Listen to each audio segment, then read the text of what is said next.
Terus kita memuji Tuhan kita Allah Subhanahu wa taala, Zat yang Maha hidup, berdiri sendiri, Zat yang Maha kuat, Maha perkasa, Maha adil, Maha bijaksana, yang telah menciptakan segala sesuatunya, kelihatan atau tidak kelihatan oleh mata kita. Zat yang tidak ada Tuhan yang berhak disembah kecuali Dia, yang telah menggantungkan segala nikmat yang Dia berikan kepada kita dengan kalimat Alhamdulillah. Maka sering-seringlah mengucapkan kalimat yang mulia ini. Juga kita panjatkan salam hormat kita kepada Nabi Muhammad SAW, manusia terbaik, pimpinan para nabi dan rasul, pimpinan anak Adam pada hari kiamat. Nabi Muhammad SAW sebagaimana Allah telah memberikan salam kepada beliau. Melanjutkan bahasan dosa-dosa besar kita, dan malam ini semoga Allah berkahi dosa besar ke-10, tidak berpuasa pada bulan Ramadan tanpa udzur dan tanpa rukhsah. Bulan Ramadan adalah salah satu bulan yang dimuliakan oleh Allah Subhanahu wa taala, dan ada 5 bulan dari bulan-bulan Hijriah yang dimuliakan oleh Allah Subhanahu wa taala. Puncaknya adalah bulan Ramadan. Dan 4 bulan yang tersisa dikenal dengan Ashhurul Hurum, bulan yang dimuliakan. Allah sebutkan dalam surah At-Taubah ayat 36 masalah itu. A'udzu billahi minasyaitonir rajim. Inna iddatash syuhuri indallahi 12 syahran fi kitabillah Yauma khalaqas samawati wal arda minha arba'atun hurum. Al-ayat. Sesungguhnya di sisi Allah Subhanahu wa taala ada 12 bulan yang Allah telah tentukan sebagai perhitungan kehidupan manusia, yang bulan-bulan tersebut diantaranya ada yang 4 dimuliakan. Di sini 12 bulan ulama tafsir sepakat mengatakan ada bulan-bulan Hijriah dari Muharram sampai Dzulhijjah. Muharram, Safar, Rabiul Awwal, Rabiul Tsani, Jumadil Ula, Jumadil Tsani, Rajab, Sya'ban, Ramadan, Syawal, Dzulqa'dah dan Dzulhijjah. Dan 4 bulan yang selain Ramadan dimuliakan adalah, nah kata Nabi SAW, Rajabun, Madharun, Baina Jumadi wa Sya'ban. Bulan Rajab yang berada di antara bulan Jumadi dan bulan Sya'ban. Wa thalathu mutawaliyat, dan ada 3 bulan berturut-turut, Dzulqa'dah, Dzulhijjah dan Muharram. Jadi ada 3 bulan setelah itu, Dzulqa'dah, Dzulhijjah dan bulan Muharram. Ini adalah 5 bulan yang Allah muliakan dari bulan-bulan yang lainnya. Kata para ulama, dimuliakannya bulan-bulan ini sebagaimana Allah Subhanahu wa taala juga muliakan dari kalangan para malaikat, ada Jibril, ada Mikail, ada Israfil. Jibril sebagai pimpinannya, Mikail sebagai wakilnya, Israfil sebagai pemegang sangkakala sehingga terjadinya kiamat. Kemudian 8 malaikat pemikul arsy dan seterusnya. Begitu pula Allah Subhanahu wa taala muliakan antara langit dan bumi. Allah Subhanahu wa taala lebih memuliakan langit sana karena Allah bersemayam di atas langit dan juga meletakkan surga di atas sana. Kemudian juga Allah Subhanahu wa taala memilih dari waktu-waktu, gitu kan. Tempat misalnya di muka bumi juga ada yang lebih mulia dari yang lainnya, seperti adanya wilayah Mekkah dan Madinah serta Masjid Aqsa. Itu Allah Subhanahu wa taala muliakan dibandingkan tempat-tempat yang lain di muka bumi ini. Di antara manusia juga Allah Subhanahu wa taala muliakan para nabi-nabi di antara manusia yang lainnya. Kemudian juga waktu. Ada di antara hari-hari, misalnya hari Jumat lebih baik daripada hari yang lain.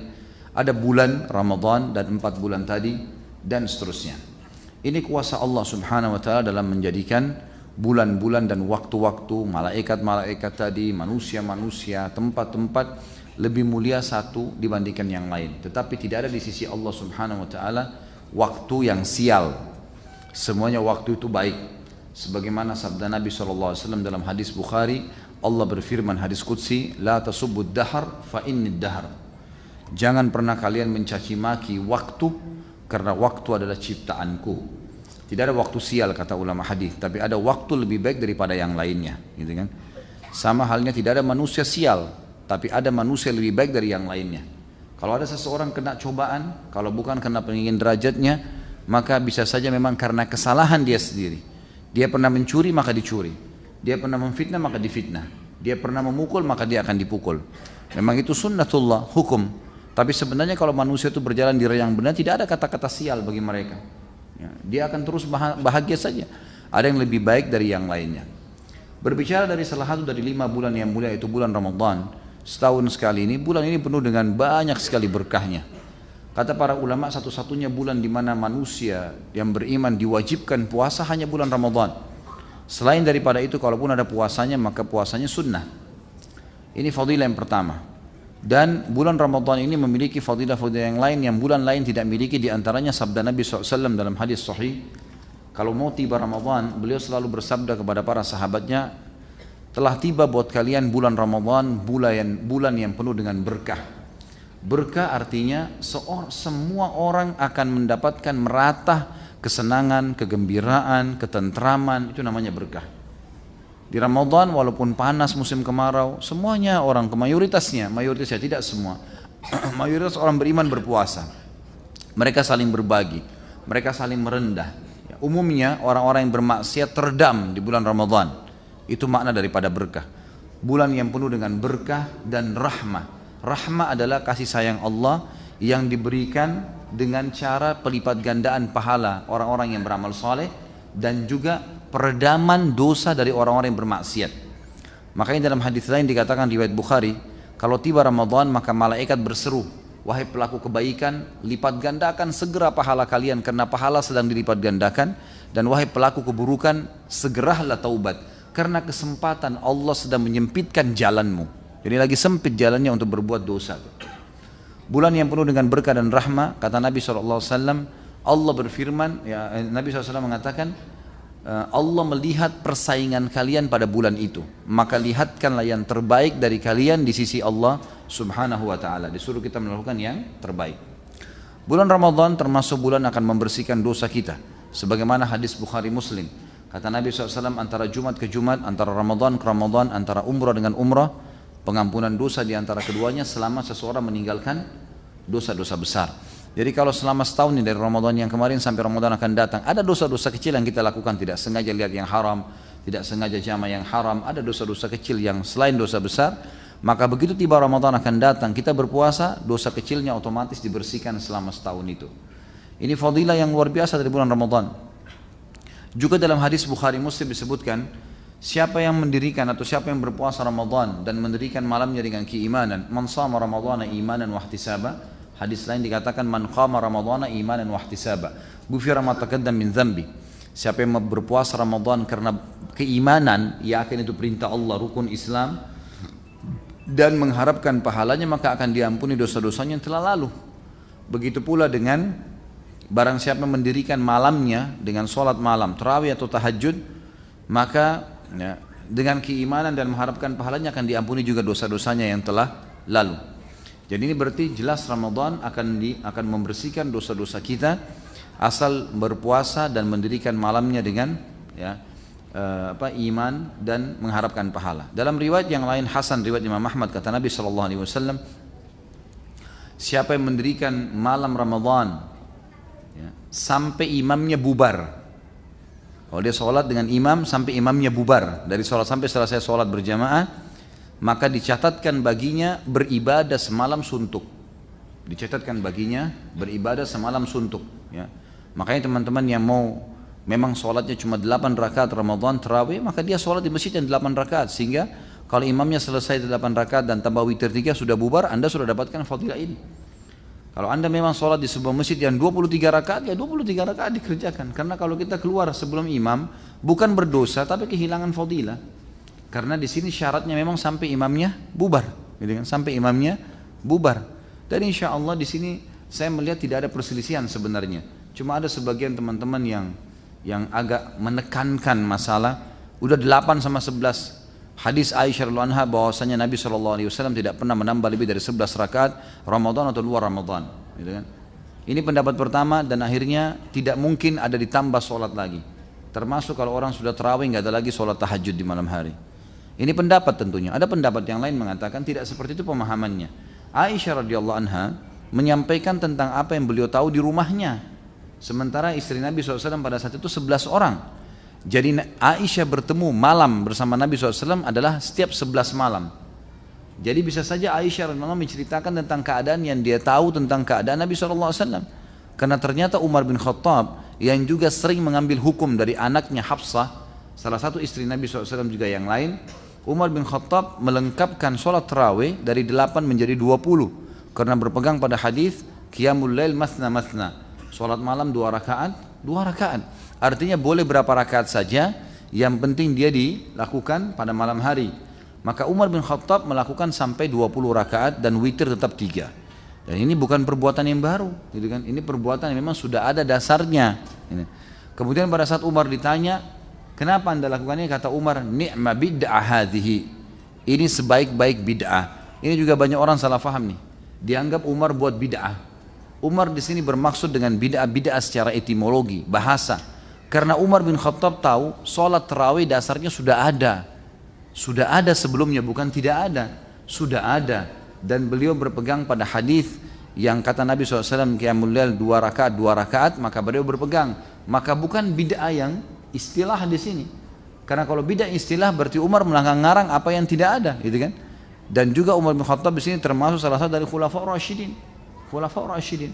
Makanya ulama-ulama yang ada berpegang di Haramain Mekah dan Madinah, mereka sholat 23 rakaat. Karena menganggap bahwasanya Umar bin Khattab memang berijtihad sesuai dengan pemahaman beliau yang diambil dari anaknya Hafsah. Kalau sholat malamnya Nabi SAW tidak fokus ke 11 rakaat saja, tapi memang bisa lebih daripada itu. Bisa lebih daripada itu. Dan Umar sangat jeli tentang masalah bid'ah, tidak mungkin sembarangan. Maka di sini bid'ah yang dimaksud adalah ini yang saya lakukan. Kalaupun kalian katakan bid'ah, kata Umar, ini adalah bid'ah yang baik. Maksudnya adalah ini ada landasannya, bukan tidak ada. Cuman saja berbeda pendapat karena dalil yang ada. Itu yang dimaksudnya. Baik, sholat malam tarawih kalau dikerjakan, atau sholat malamnya tahajud kalau dikerjakan karena keimanan dan mengharapkan pahalanya, akan diampuni dosa-dosanya yang telah lalu. Dan ini sebuah fadilah yang luar biasa. Sebuah fadilah yang luar biasa. Kita tahu juga di bulan Ramadan ada malam lebih baik daripada 1000 bulan. Lailatul Qadar yang masyhur. Sampai Allah turunkan surah Al-Qadar, gitu kan? Khairun min alfi syahr. Lebih baik daripada 1000 bulan atau sama dengan 83 tahun plus 4 bulan. Ini juga sebuah fadilah tersendiri, di mana ya Nabi SAW diperintahkan oleh Allah untuk menyampaikan tentang malam itu. Dan malam itu Allah Subhanahu Wa Taala menentukan takdir setahun ke depan.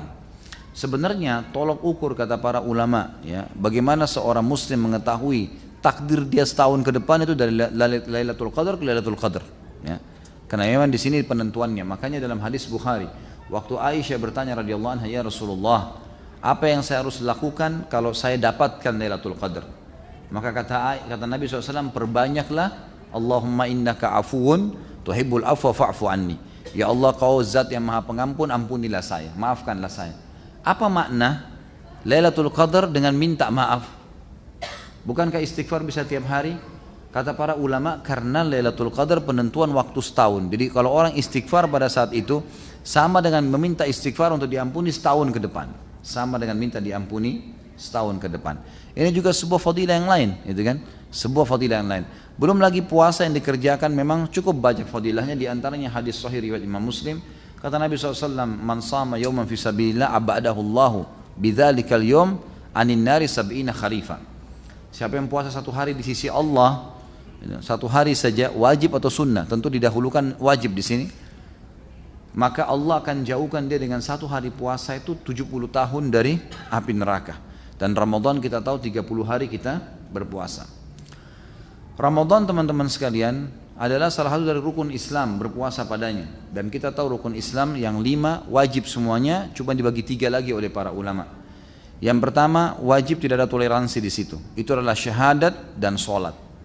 Orang yang tidak melakukan atau melanggar ini maka bisa kufur. Ini tentu ada bahasan dalam bab sholat. Kemarin sudah saya jelaskan sekaligus tata caranya. Kemudian ada wajib tapi bagi yang mampu saja. Ini ada haji dan zakat. Jadi kalau mampu, kalau tidak mampu tidak ada kewajiban. Walaupun ini adalah cobaan dari Allah Subhanahu Wa Taala agar seorang hamba coba berusaha meniatkan minimal dan melaksanakan kalau sudah punya kemampuan untuk haji dan zakat, agar dia meninggal menyempurnakan rukun Islamnya.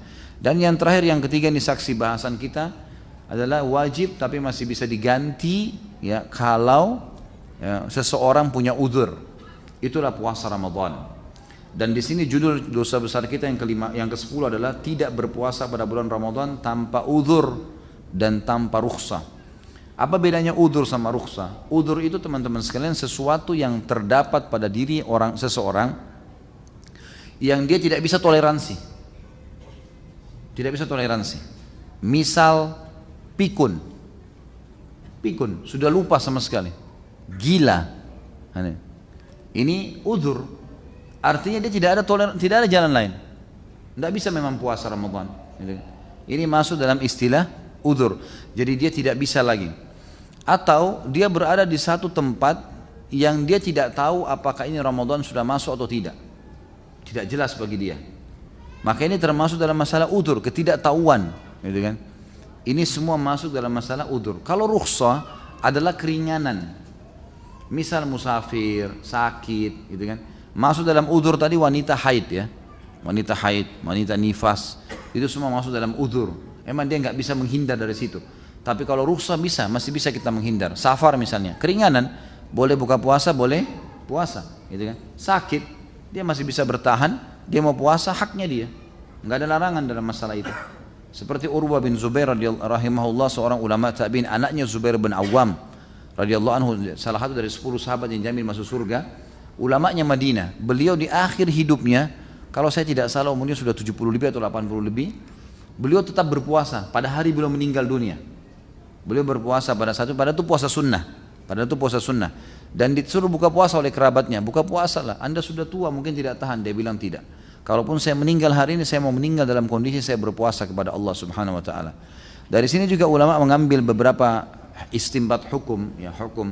Karena Urwah adalah murid langsungnya ayahnya, Zubair bin Awam, sahabat Nabi yang mulia, dijamin masuk surga. Dan belajar langsung dari para sahabat sampai dia menjadi salah satu dari fuqahanya Madinah, ya, ulama-ulama yang jadikan rujukan di Madinah.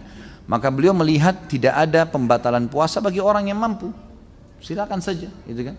Dan ini adalah rukhsah namanya, keringanan. Jadi kalau ada orang tidak puasa Ramadan tanpa udzur dan tanpa rukhsah, maka ini termasuk dosa besar. Dan kalau dia membangkang hukum Ramadan, tidak ada Ramadan itu, nggak ada puasa, ini kufur secara mutlak. Kalau dia bangkang, siapapun yang membangkang satu dari 5 rukun Islam atau ke-6 rukun iman, maka tidak diragukan kekufurannya. Nggak ada syahadat itu misalnya, nggak ada sholat, nggak ada zakat, nggak ada haji, nggak ada Ramadan, bangkang, nggak ada semua. Melarang dirinya, dia tahan dirinya dan dia larang orang lain, maka ini kufur. Tapi kalau dia tidak mau kerjakan secara pribadi, karena malas, karena nggak tahu hukumnya, maka orang ini masuk dalam kategori melakukan dosa besar, Tentu saja teman-teman sekalian, bulan Ramadan bulan yang suci. Kalau Anda bulan Ramadan tidak berubah menjadi baik, kira-kira pertanyaan saya, kapan Anda baik? Di bulan Ramadan seluruh dunia, umumnya kaum muslimin, kita ke Amerika, kita ke Saudi, ya kita ke Timur Tengah, kita ke Asia, yang ada orang Islam semua puasa.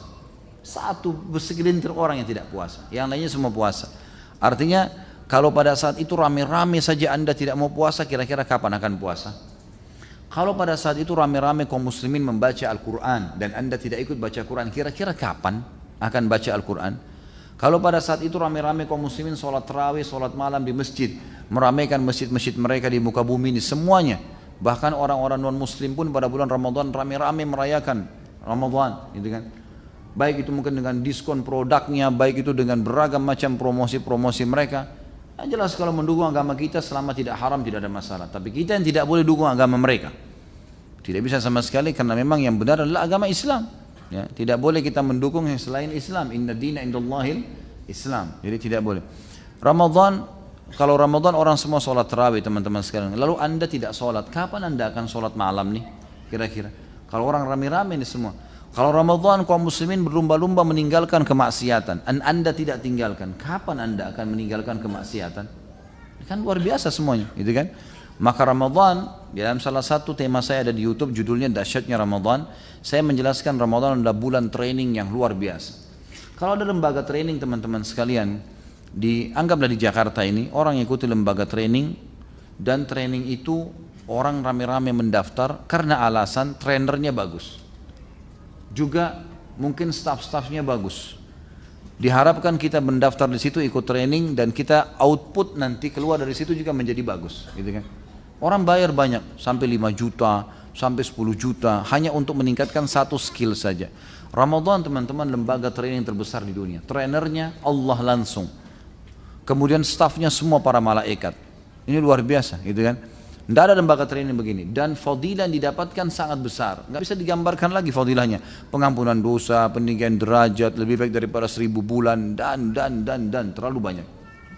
Bulan Ramadan teman-teman sekalian pada saat datang, seringkali syaitan menanamkan kepada kita hal-hal yang konyol yang harus kita lawan. Karena di bulan Ramadan mereka terbelenggu. Dan ini fadilah lain bulan Ramadan, di mana Nabi SAW mengatakan kalau tiba Ramadan, maka semua pintu surga dibuka, semua pintu neraka ditutup, semua syaitan dibelenggu. Apa maksudnya pintu surga dibuka teman-teman sekalian? Kalaupun misalnya dibuka secara letterlet, apa manfaatnya buat kita sekarang? Kita belum bisa masuk ke dalamnya. Dan ada malah hadis Bukhari menjelaskan pintu surga akan dibuka nanti di akhirat pertama kali untuk Nabi Muhammad SAW. Lalu apa maksudnya di sini dibuka? Maka ulama menekankan lebih cenderung kepada terbuka pendaftaran untuk ke surga. Kesempatan orang beramal saleh didaftar ke surga. Sama kalau sebuah kampus mengatakan tanggal 1 sampai tanggal 30 Januari pendaftaran. Yang mendaftar di kampus ini akan ada penerimaan. Yang mendaftar kemungkinan diterima, kemungkinan tidak, tapi tergantung, bisa saja lebih besar kemungkinan diterima. Beda dengan orang yang lewat depan kampus lalu berkata, saya mau daftar kampus ini, tapi dia tidak daftar sama sekali sampai lewat akhir bulan. Dapatkah sesuatu? Gak mungkin gitu kan. Seperti itu memahaminya. Jadi Ramadan dibuka pintu-pintu surga, dibuka pendaftaran dan dibuka semua pintu neraka. Ya. Pintu neraka ditutup semua pintu neraka. Ditutup ini artinya tidak ada orang yang didaftar ke neraka pada saat itu, sudah tidak ada. Ya, orang berbuat salah pun masih cenderung dimaafkan oleh Allah Subhanahu wa taala. Dan semua syaitan dibelenggu, syaitan yang menyesatkan manusia dibelenggu. Tapi ini perlu difahami, ada hadis yang lain berbunyi riwayat Imam Ahmad, dan syaitan-syaitan itu dibelenggu sehingga mereka tidak leluasa menggoda seleluasa menggoda di luar Ramadan. Artinya masih menggoda. Cuma mereka tidak seleluasa di luar Ramadan. Ini fadilah yang lain dari bulan Ramadan tentunya, dari bulan Ramadan. Bulan Ramadan teman-teman sekalian, sebelum tiba Ramadan karena syaitan akan dibelenggu, mereka menanamkan persepsi-persepsi negatif yang harus kita tepis. Misal, perasaan merasa berat karena menghadapi Ramadan, puasa 1 bulan, nanti berat, nanti puasa, saya bisa atau enggak, a'udzu billahi minasyaitonir rajim. Saya bisa, sambut dengan gembira. Kita mau pergi haji, syaitan akan tanamkan sama tuh, nanti haji macet, padat. Kemarin tahun lalu ada informasi ada yang mati, nanti saya mati nggak di sana. Padahal kalau ajal pasti mati lah, gitu kan? Nggak mungkin tidak. Maka ini harus dilawan. A'udzubillahi minasyaitonirrajim. Salat tahajud. Nanti kalau saya salat tahajud jam 2 atau jam 3, besok pagi ngantuk nggak ya? A'udzubillahi minasyaitonirrajim. Kerjain. Jarrib ta'rif. Kata bahasa Arab sering saya ucapkan. Coba baru kau tahu. Ini belum coba sudah ngambil kesimpulan, gitu kan? Sama dengan orang-orang yang menahan, tidak boleh orang Islam, tidak boleh orang banyak keturunannya. Ini program ini dikembangin, tidak usah punya anak, digambarkan macet lah, nanti orang pengangguran lah. Belum lahir anak sudah dianggap bisa jadi pengangguran. Gimana caranya? Gitu. Belum ditahu, belum dicoba, terus kemudian dinyalain. Bagaimana caranya? Ini semua alasan yang tidak masuk di akal. Allah Subhanahu Wa Taala tidak memerintahkan sesuatu kecuali ada hikmah-hikmah di situ. Gitu kan? Persepsi ini pasti tertanam kata para ulama dalam jiwa setiap muslim, tinggal bagaimana dia melawannya. Karena syaitan akan berusaha sebelum dibelenggu di satu Ramadan melemahkan imannya. Di antaranya Ramadan sebulan, puasa kamu bisa atau tidak, nanti panas. Supaya dia kalau masuk ke Ramadan, dia merasa berat. Lawan itu. Ada persepsi Ramadan nanti lemas, nanti loyo. Ini semua tergantung kita bagaimana mensugesti diri kita. Niat itu teman-teman, kalau bahasa saya pribadi adalah sugesti. Niat adalah sugesti. Orang niat puasa berarti sugesti untuk puasa. Niat sholat berarti sugesti untuk sholat dan seterusnya. Orang kalau niat subhanallah, misal gini, kita mau niat puasa besok. Itu niat itu adalah sugesti yang sangat luar biasa ke dalam seluruh anggota tubuh kita. Gitu kan? Dari dalam hati beranjak ke otak kita, dari otak disebarkan ke seluruh tubuh kita. Sehingga tubuh ini siap untuk puasa. Siap untuk tidak minum, siap untuk tidak makan. Memang begitu. Orang niat sholat berarti dia siap untuk sholat. Kalau ada yang ganggu dia terganggu tuh. Ini kalau sudah niat sholat tadi maghrib, udah niat mau sholat dalam hati. Begitu kita Allahu Akbar ada orang ribut, kita terganggu. Karena sudah niat, sugestinya memang tubuh kita, mindset kita sudah siap untuk sholat itu. Kita mau haji, kita mau jihad, semuanya begitu. Makanya niatnya yang harus kuat di sini. Bagaimana kita melawan persepsi negatif itu dengan sugesti positif, gitu kan? Enggak, saya tidak loyo, saya tidak lemas. Kalau orang makan sahur, kemudian syaitan atau ada bisikan dalam hatinya, karena syaitan masih menggoda ya. Ini kalau Ramadan ada orang tergoda dengan syaitan, luar biasa lemahnya imannya. Di luar, karena syaitan dibelenggu. Bagaimana kalau di luar Ramadan, gitu kan? Kalau masih ada bisikan syaitan di sahur, nanti jam 11 kamu haus loh, nanti kamu lapar loh. Terus kita mengiyakan sugesti negatif itu, bisikan-bisikan negatif itu, nanti jam 11 haus benar, gitu kan. Coba kalau kita persepsinya positif, sugestinya, saya bisa sampai buka puasa. Saya jamin, dengan izin Allah tentunya, sampai azan pun kita cuma minum segelas air, cuma makan sebutir kurma, kenyang tuh. Bahkan kadang-kadang sampai habis tarawih bisa nahan, gitu kan. Manusia teman-teman sekalian bisa bertahan hidup sebulan tidak makan, bisa. Yang tidak bisa tahan kalau air. Air itu maksimal manusia, kalau yang normal mungkin 4-5 hari seminggu sudah bisa mati kalau tidak minum air sama sekali. Tapi kalau makan masih bisa, gitu kan, masih bisa. Bahkan ada beberapa negara yang manusia menerapkan terapi minum air selama 40 hari, selama sebulan. Akan ada sahabat Abu Dzar radhiyallahu anhu pernah minum air zam-zam sebulan, tidak makan apa-apa di Mekah, hidup, nggak ada masalah, gitu kan. Apalagi antum hanya dari subuh sampai maghrib, dan sugestinya harus begini, maghrib nggak kemana-mana kok. Hah? Mau kemana maghribnya? Cuma tahan sebentar, malam sebentar, makan, minum, silakan. Mau 100 gelas asal nampung silakan. Kan gitu. Masa kita mau dikalah sama syaitan yang bisikin nanti kamu haus, nanti kamu begini. Lain kalau kita disuruh sehari semalam 24 jam tidak boleh minum, mungkin berat. 2 hari misalnya. Ini enggak. Dari subuh hanya sampai maghrib dan pahalanya besar, gitu kan? Pahalanya sangat besar. Jadi di sini kita harus mentepis sugesti-sugesti negatif syaitan, lemas dan loyo, keluar dari sugesti negatif dan kita masuk kepada sugesti yang positif kita. Sama halnya juga dengan masalah bulan Ramadan dianggap adalah bulan untuk balas dendam, tanda kutip ya. Ini saya nggak sahur tadi, maka buka puasanya balas dendam. Beli warna-warni, macam-macam, yang biru, yang merah, semua mampir. Motornya mungkin sudah penuh dengan kresek, gara-gara beli semua. Yang kolak dibeli, yang ini dibeli, yang itu dibeli, macam-macam. Begitu buka puasa nggak bisa dimakan. Ini salah, persepsinya salah. Nabi SAW sudah ajarin buka puasa dengan air putih dan kurma. Habis itu sholat dulu, pulang jangan kagetkan usus anda karena sudah istirahat, baru kemudian makan dengan tenang, gitu kan? Baru makan dengan tenang, insya Allah nggak ada masalah, gitu kan? Jadi justru kontrol. Kata ulama, kalau orang puasa kemudian tidak bisa juga mengontrol hawa nafsu, mengatur makanan dan minuman yang masuk, ini berarti dia belum mendapatkan tujuan utama puasa. Tujuan utama puasa itu kan melatih kita untuk terbiasa menahan lapar dan haus, jadi kita bisa menilai dan bisa mengetahui bagaimana keadaan orang-orang yang susah di luar sana. Kita jadi tahu, makanya dimotivasi lagi. Siapa yang membuka puasakan orang yang puasa, maka akan dapat pahala seperti orang yang dibuka puasakan tanpa dikurangi sedikit pun dari pahala orang yang dibuka puasakan itu. Kita berikan sebutir kurma, segelas air, maka kita akan dapat pahala mereka. Kita akan dapat pahala mereka, gitu kan? Makanya kejar untuk membuka puasakan orang lain. Jadi kita sudah rasa haus, rasa lapar, kita juga melakukan, membagi pada orang-orang yang susah di pinggir jalan, di mana-mana. Mereka harus berlumba-lumba untuk melakukan perbuatan-perbuatan seperti ini. Jadi ini persepsi negatif semua harus dilawan, harus dilawan. Semua bisikan dalam hati kita atau di benak kita yang membuat kita malas ibadah, apalagi meninggalkannya, dari syaitan. Dan syaitan harus diusir, bukan dirangkul. Tidur, nggak apa-apa masih malam, oh iya pelukan sama syaitan. Sama-sama tidur, gitu kan? Salah ini. Makanya kata Nabi SAW waktu sahabat bertanya, ya Rasulullah, bagaimana pendapat anda dengan orang yang ketiduran pada saat azan subuh, sholat subuh? Kata Nabi SAW apa? Itu orang yang kupingnya dikencingi oleh syaitan. Syaitan kencingi, sama-sama tidur, dikerjain sama syaitan. Lawan. Kalau kita nggak lawan sampai kapan nih? Syaitan mau setiap hari buku amal kita kosong. Gitu. Apalagi Ramadan puncak-puncaknya kita beribadah. Jadi persepsi negatif baru dilawan nih, gitu kan? Kesempatan minta surga, kesempatan menyelamatkan diri dari api neraka. Dan kata Nabi SAW, di bulan Ramadan Allah punya pembebas dari api neraka. Orang-orang yang dibebasin. Dan itu terjadi di setiap malam. Itu terjadi di setiap malam. Di bulan Ramadan juga ibadah umroh sangat besar pahalanya.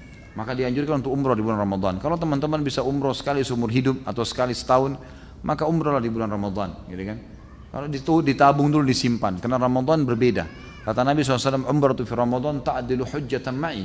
Umrah di bulan Ramadan sama dengan haji bersamaku, gitu kan? Jadi memang ini jelas sekali. Nah, akan mendapatkan pahala haji plus bersama Nabi Muhammad SAW. Bayangkan bulan Ramadan teman-teman sekalian, ya, dengan panas, dengan terik matahari, tapi banyak kaum muslimin semangat. Bahkan saya berapa kali pada saat lagi bimbing umroh di sana, subhanallah di siang bolong, tidak pernah kosong tempat tawaf. Dengan semangat kaum muslimin tawaf, ibu-ibu tua, bapak-bapak yang sudah tua, itu luar biasa dengan semangat. Mereka tahu, kalaupun mereka meninggal dalam keadaan ibadah, gitu kan? Kenapa kok bisa kita dikalahkan dengan orang-orang yang subhanallah umurnya lebih tua, ya kondisi udaranya lebih panas. Kayak di Saudi kadang-kadang ada puncak-puncaknya. Saya berapa kali temukan Ramadan itu luar biasa, 55 derajat.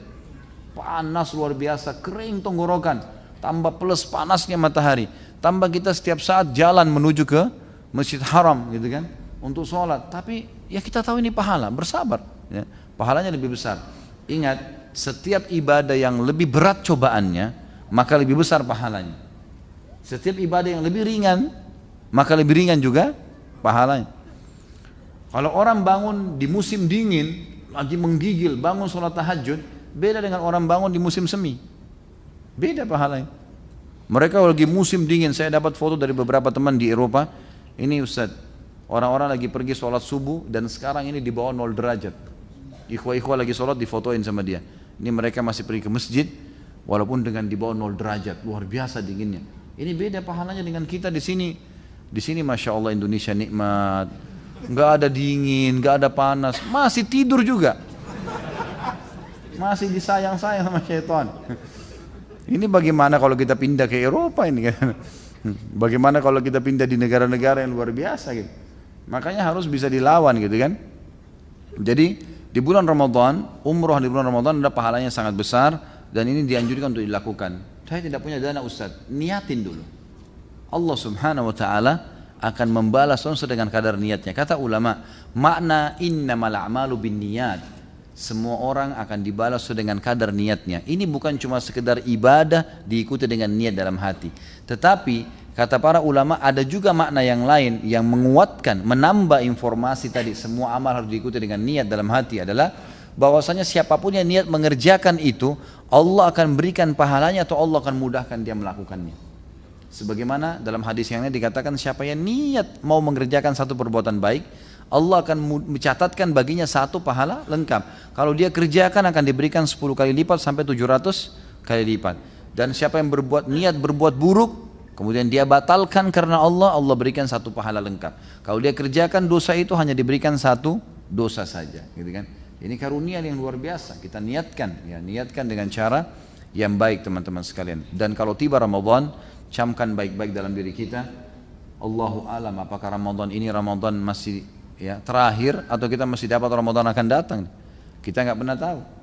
Bagaimana dengan orang yang lalai-lalai itu? Subhanallah, saya kadang-kadang semoga Allah kasih hidayah. Merasa sedih kalau melihat ada saudara-saudara kita Muslim naik mobil angkot, ya Ramadan sudah pendapatannya kecil, terus tidak puasa lagi. Ini kira-kira luar biasa, rugi dunia, rugi akhirat. Berapa yang dia kejar itu?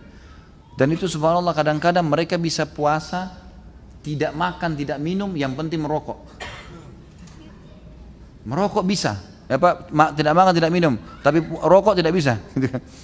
Ini satu hal yang luar biasa ya. Semoga Allah kasih hidayah. Bagaimana kalau Ramadan saja orang rame-rame ibadah, dia tidak ibadah, lalu kapan dia mau ibadah nih? Sudah hidupnya susah gitu kan. Ada orang-orang subhanallah, saya masih SD dulu, masih kecil, belum ngerti apa-apa, masih kelas 1, kelas 2 SD tahun 81, 82. Dulu saya pernah di depan rumah paman saya kalau ingat itu subhanallah, saya cuma bisa doakan semoga Allah kasih hidayah. Dulu banyak tukang-tukang becak, mereka tarik becak nih, sudah banyak senarik sekali, dapat uang berapa, 500 rupiah, 1000 rupiah. Kemudian mereka main judi, taruh batang korek, terus ditaruh di got, dibuat bertanding, yang menang bayar. Ini subhanallah sudah susah hidupnya, main juga mainan apa ini gitu. Apa manfaatnya gitu, subhanallah. Tapi seperti itu, tambah Ramadan datang nggak puasa, la ilaha illallah, ini gimana nih gitu kan. Jadi kita masing-masing akan dihisab oleh Allah SWT. Jadi bulan Ramadan bulan training yang semestinya tidak tersia-siakan oleh setiap muslim. Dan teman-teman sekalian, kalau Ramadan sudah hilang, sudah pergi, maka usahakan terapkan hasil trainingnya. Jangan pas di akhir Ramadan atau pas Idul Fitri mulutnya bilang alhamdulillah, tapi alhamdulillahnya salah tempat gitu. Alhamdulillah, sekarang saya lepas dari penjara ibadah, gitu kan? Enggak lagi puasa, enggak lagi sholat malam. Ini yang ketawa-ketawa tahu diri ya. Jadi saya tidak puasa, saya tidak sholat malam lagi, tidak ada lagi. Jadi alhamdulillah seperti ini, alhamdulillah tidak tarawih lagi, alhamdulillah tidak baca Quran lagi, alhamdulillah tidak ke masjid lagi. Ini salah. Buktinya mereka setelah itu betul-betul seperti orang bebas. Subhanallah, saya dapat informasi dari beberapa jemaah saya kalau mau tiba Ramadan, itu orang-orang yang pacaran pada sepakat tuh, ini Ramadan tidak bisa pacaran. Ketemunya nanti habis Idul Fitri. Jadi habis Idul Fitri kembali lagi. Ramadan rame-rame pakai jilbab, habis Ramadan buka jilbab. Ini subhanallah, ini keliru ini. Jadi Ramadan cuma dijadikan sebagai seremoni saja, rame-rame bertakwa, habis itu tinggalkan semua. Ini rugi sekali. Masa orang sudah training bawa mobil 1 bulan, udah bisa bawa mobil, setelah itu nggak pernah sentuh mobil, ya hilanglah ilmunya, gitu kan? Belajar bahasa Inggris sebulan sudah pintar, bayar profesor, tapi setelah itu nggak pernah praktikin bahasanya, ya sama juga bohong. Mestinya Ramadan bisa mengubah kita lebih baik, kemudian Ramadan akan datang lebih baik lagi sampai kita bertemu dengan Allah Subhanahu wa taala, sementara pahala kita sempurna, Jadi jangan disia-siakan. Ramadan ini adalah kesempatan emas bagi seorang muslim. Kata Nabi sallallahu alaihi wasallam, "Ragama anfu mri'in man adraka Ramadan thumma salakha wa lam yukfar lahu." Sungguh terhina sekali seorang hamba yang sudah mendapatkan Ramadan dan dia masih hidup sampai Ramadan habis pergi, sementara dia belum sempat diampuni dosanya. Kemudian juga pernah Jibril datang kepada Nabi SAW dan mengatakan, wahai Muhammad, bilanglah amin. Kata Nabi SAW, amin, amin, amin. Para sahabat bertanya, ya Rasulullah, kenapa anda mengatakan amin? Jibril telah datang kepada saya, dikatakan, ya, semoga Allah Subhanahu wa taala justru mengangkat berkah hidup, ya, seseorang yang mendapatkan kedua orang tuanya masih hidup sampai tua, dan dia tidak menjadikan mereka penyebab ia masuk ke dalam surga. Masih hidup, kesempatan, tinggal bawain minuman, tinggal layanin, tinggal apalah, gembirakan mereka, lalu mereka berdua mati sementara belum sempat masukkan dia ke dalam surga. Dan juga semoga Allah angkat berkah hidup orang yang mendapatkan bulan Ramadan, kemudian Ramadan pergi sementara belum mengubah keadaan dia menjadi lebih baik, lebih bertakwa kepada Allah Subhanahu wa taala. Teman-teman sekalian, bagi orang yang punya uzur di bulan Ramadan, maka kalau orang uzur ya, uzur ini yang paling poin adalah tidak mampu lagi mengerjakan. Seperti kasus orang tadi tua sekali, gitu kan? Memang dia sudah pikun, maka ini puasa Ramadannya diganti dengan fidyah. Fidyah ini adalah memberikan makan seperti ukuran zakat fitrah. Kalau sekarang kita 2,5 kilo beras. Kalau dia termasuk orang mampu. Kalau orang tidak mampu, tidak ada juga walinya membayarkan, maka gugur darinya hukum ini. Misal anda punya seorang orang tua, ibu atau ayah sudah sangat tua di rumah, kemudian dia tidak bisa lagi puasa, udah pikun, gitu kan? Atau ada penyakit yang membuatnya tidak bisa sama sekali dia membayar, udah mustahil, penyakitnya ini sudah tidak mampu lagi, gitu kan? Maka di sini dikeluarkan fidyah. Sebagian ulama mengatakan ini juga terjadi pada orang-orang yang haid, ya, nifas atau menyusui. Tapi kalau haid, ulama lebih cenderung mengatakan dia bayar dengan puasa nanti. Tapi kalau nifas, ya, masa menyusui, maka dia boleh bayar dengan fidyah. Dan ini lebih cenderung pendapat jumhur ulama mengatakan ibu-ibu yang sedang melahirkan atau menyusui boleh mengganti Ramadannya dengan fidyah, jadi tidak membayar dengan Ramadan. Tapi kalau mau lebih sempurna, ya, orang yang mempunyai uzur, ya, ini membayar, menggabungkan antara fidyah dengan saum atau puasa. Misal perempuan haid, nifas, tadi menyusui, kemudian dia selesai menyusui, ada batas ada jarak antara dia dengan melahirkan yang setelahnya, ada kesempatan dia bayar puasa Ramadan, dia bayar, kemudian diikuti dengan fidyah 2,5 kilo beras per hari, tinggal dikali berapa hari dia tidak puasa. Sementara rukhsah ini tidak ada fidyah tapi dibayar dengan puasa. Sebagaimana firman Allah Subhanahu wa taala, fa'iddatun min ayyamin ukhar, disuruh ganti dengan hari-hari yang lain. Tentu setelah Ramadan ada juga ibadah-ibadah sunnah yang dianjurkan, puasa 6 hari bulan Syawal, puasa Senin Kamis, puasa Ayyamul Bid. Ini semua dianjurkan dilakukan agar menjadi, ya, agar menjadi hasil daripada training bulan Ramadan itu sendiri, gitu kan. Ini tentu ada bahasan sendiri tentang puasa-puasa sunnah, namun saya akan sebutkan sekarang apa yang beliau angkat di sini Imam Az-Zahabi rahimahullah. Di antaranya hadis-hadis yang diangkat oleh beliau di sini yang sudah saya sebutkan tadi tentang masalah solat, antara solat 5 waktu Jumat ke Jumat, ya. Berikutnya dan Ramadan ke Ramadan adalah pengampunan di antara keduanya kalau dosa-dosa besar ditinggalkan. Dan ini disebutkan di dalam hadis Bukhari Muslim. Kemudian juga hadis yang lain, Islam itu berdiri di atas 5 dasar, syahadat an la ilaha illallah wa anna Muhammad Rasulullah, dirikan salat, puasa Ramadan, menunaikan zakat, puasa Ramadan dan haji bagi yang mampu. Kemudian juga Ibnu Abbas radhiyallahu anhu berkata di dalam riwayat yang disebutkan dalam Targhib Tarhib, dan Al-Mundhiri mengatakan juga atau meriwayatkannya dari Abu Ya'la dengan sanad yang hasan. Kata Ibnu Abbas, ya, ural Islamu wa qawaidud din thalatha, syahadatu an la ilaha illallah was salat wa shaum Ramadan, faman taraka wahidatan minhunna fahuwa kafir. Tali simpulnya Islam dan kaidah-kaidah agama ini ada 3. Bersaksi bahwa tidak Tuhan yang berhak disembah kecuali Allah, salat 5 waktu dan puasa Ramadan. Barang siapa yang meninggalkan salah satu maka dari ketiganya maka dia telah kafir. Kata sebagian ulama hadis, di sini tidak disebutkan zakat dan haji karena masih dihubungkan dengan sebuah syarat harus orang yang mampu baru wajib mengerjakannya. Tapi yang 3 tadi tidak harus ada poin tersebut. Kemudian beliau mengatakan juga hadis yang diangkat di sini adalah hadis sahih diriwayatkan oleh Imam Bukhari dalam Kitabus Shaum. Siapa yang tidak meninggalkan man lam yada' qawla zuri wal amala bihi wal jahal fala hajata lillahi bi an yada' ta'amahu wa syarabah. Selain yang membatalkan puasa kalau orang buka puasa tanpa sebab, atau misalnya dia melakukan hubungan suami istri, ya. Kalau suami istri pun batal, ya, kalau sampai klimaks. Berbeda dengan orang yang bersentuhan dengan istrinya, kemudian syahwatnya bangkit selama tidak klimaks, maka ini tidak membatalkan puasa. Tapi di sini harus seseorang berhati-hati. Yang masuk dalamnya juga kalau orang dusta itu bisa membatalkan puasa. Kata Nabi SAW, barang siapa tidak meninggalkan ucapan dusta, melakukan dusta dan kejahilan, perbuatan yang salah, maka Allah tidak memiliki hajat, ya, pada puasa dengan dia meninggalkan makan, lapar dan haus. Lapar dan haus tentunya. Jadi ini hadis-hadis yang disebutkan oleh Imam Az-Zahabi rahimahullah dengan tujuan mengingatkan kepada kita tentang pentingnya menjaga ibadah-ibadah di bulan Ramadan itu. Lalu beliau berkata, dan bagi orang-orang mukmin terdapat ketetapan bahwa orang yang meninggalkan puasa Ramadan bukan karena sakit atau halangan, maka dia lebih buruk daripada orang yang melakukan zina, orang yang mengambil, ya, upeti tanpa ada udzur syar'i dan pecandu minuman keras. Bahkan mereka meragukan keislamannya dan mengira bahwa pada dirinya terjangkit kezindikan dan penyimpangan. Jadi ini berarti Imam Az-Zahabi menyimpulkan kalau orang meninggalkan puasa Ramadan tanpa udzur syar'i berarti menandakan dia telah melakukan perbuatan yang berat, melebihi dosa zina, minuman keras, dan bahkan mengambil haknya orang lain secara zalim. Makanya dari fadilah-fadilah yang sudah kita sebutkan berikut juga, ya, ancaman-ancaman yang juga sudah kita paparkan panjang lebar serta manfaat-manfaat puasa, maka seorang muslim harusnya berhati-hati dalam menjaga puasa Ramadannya. Allahu a'lam. Berapa menit lagi azan?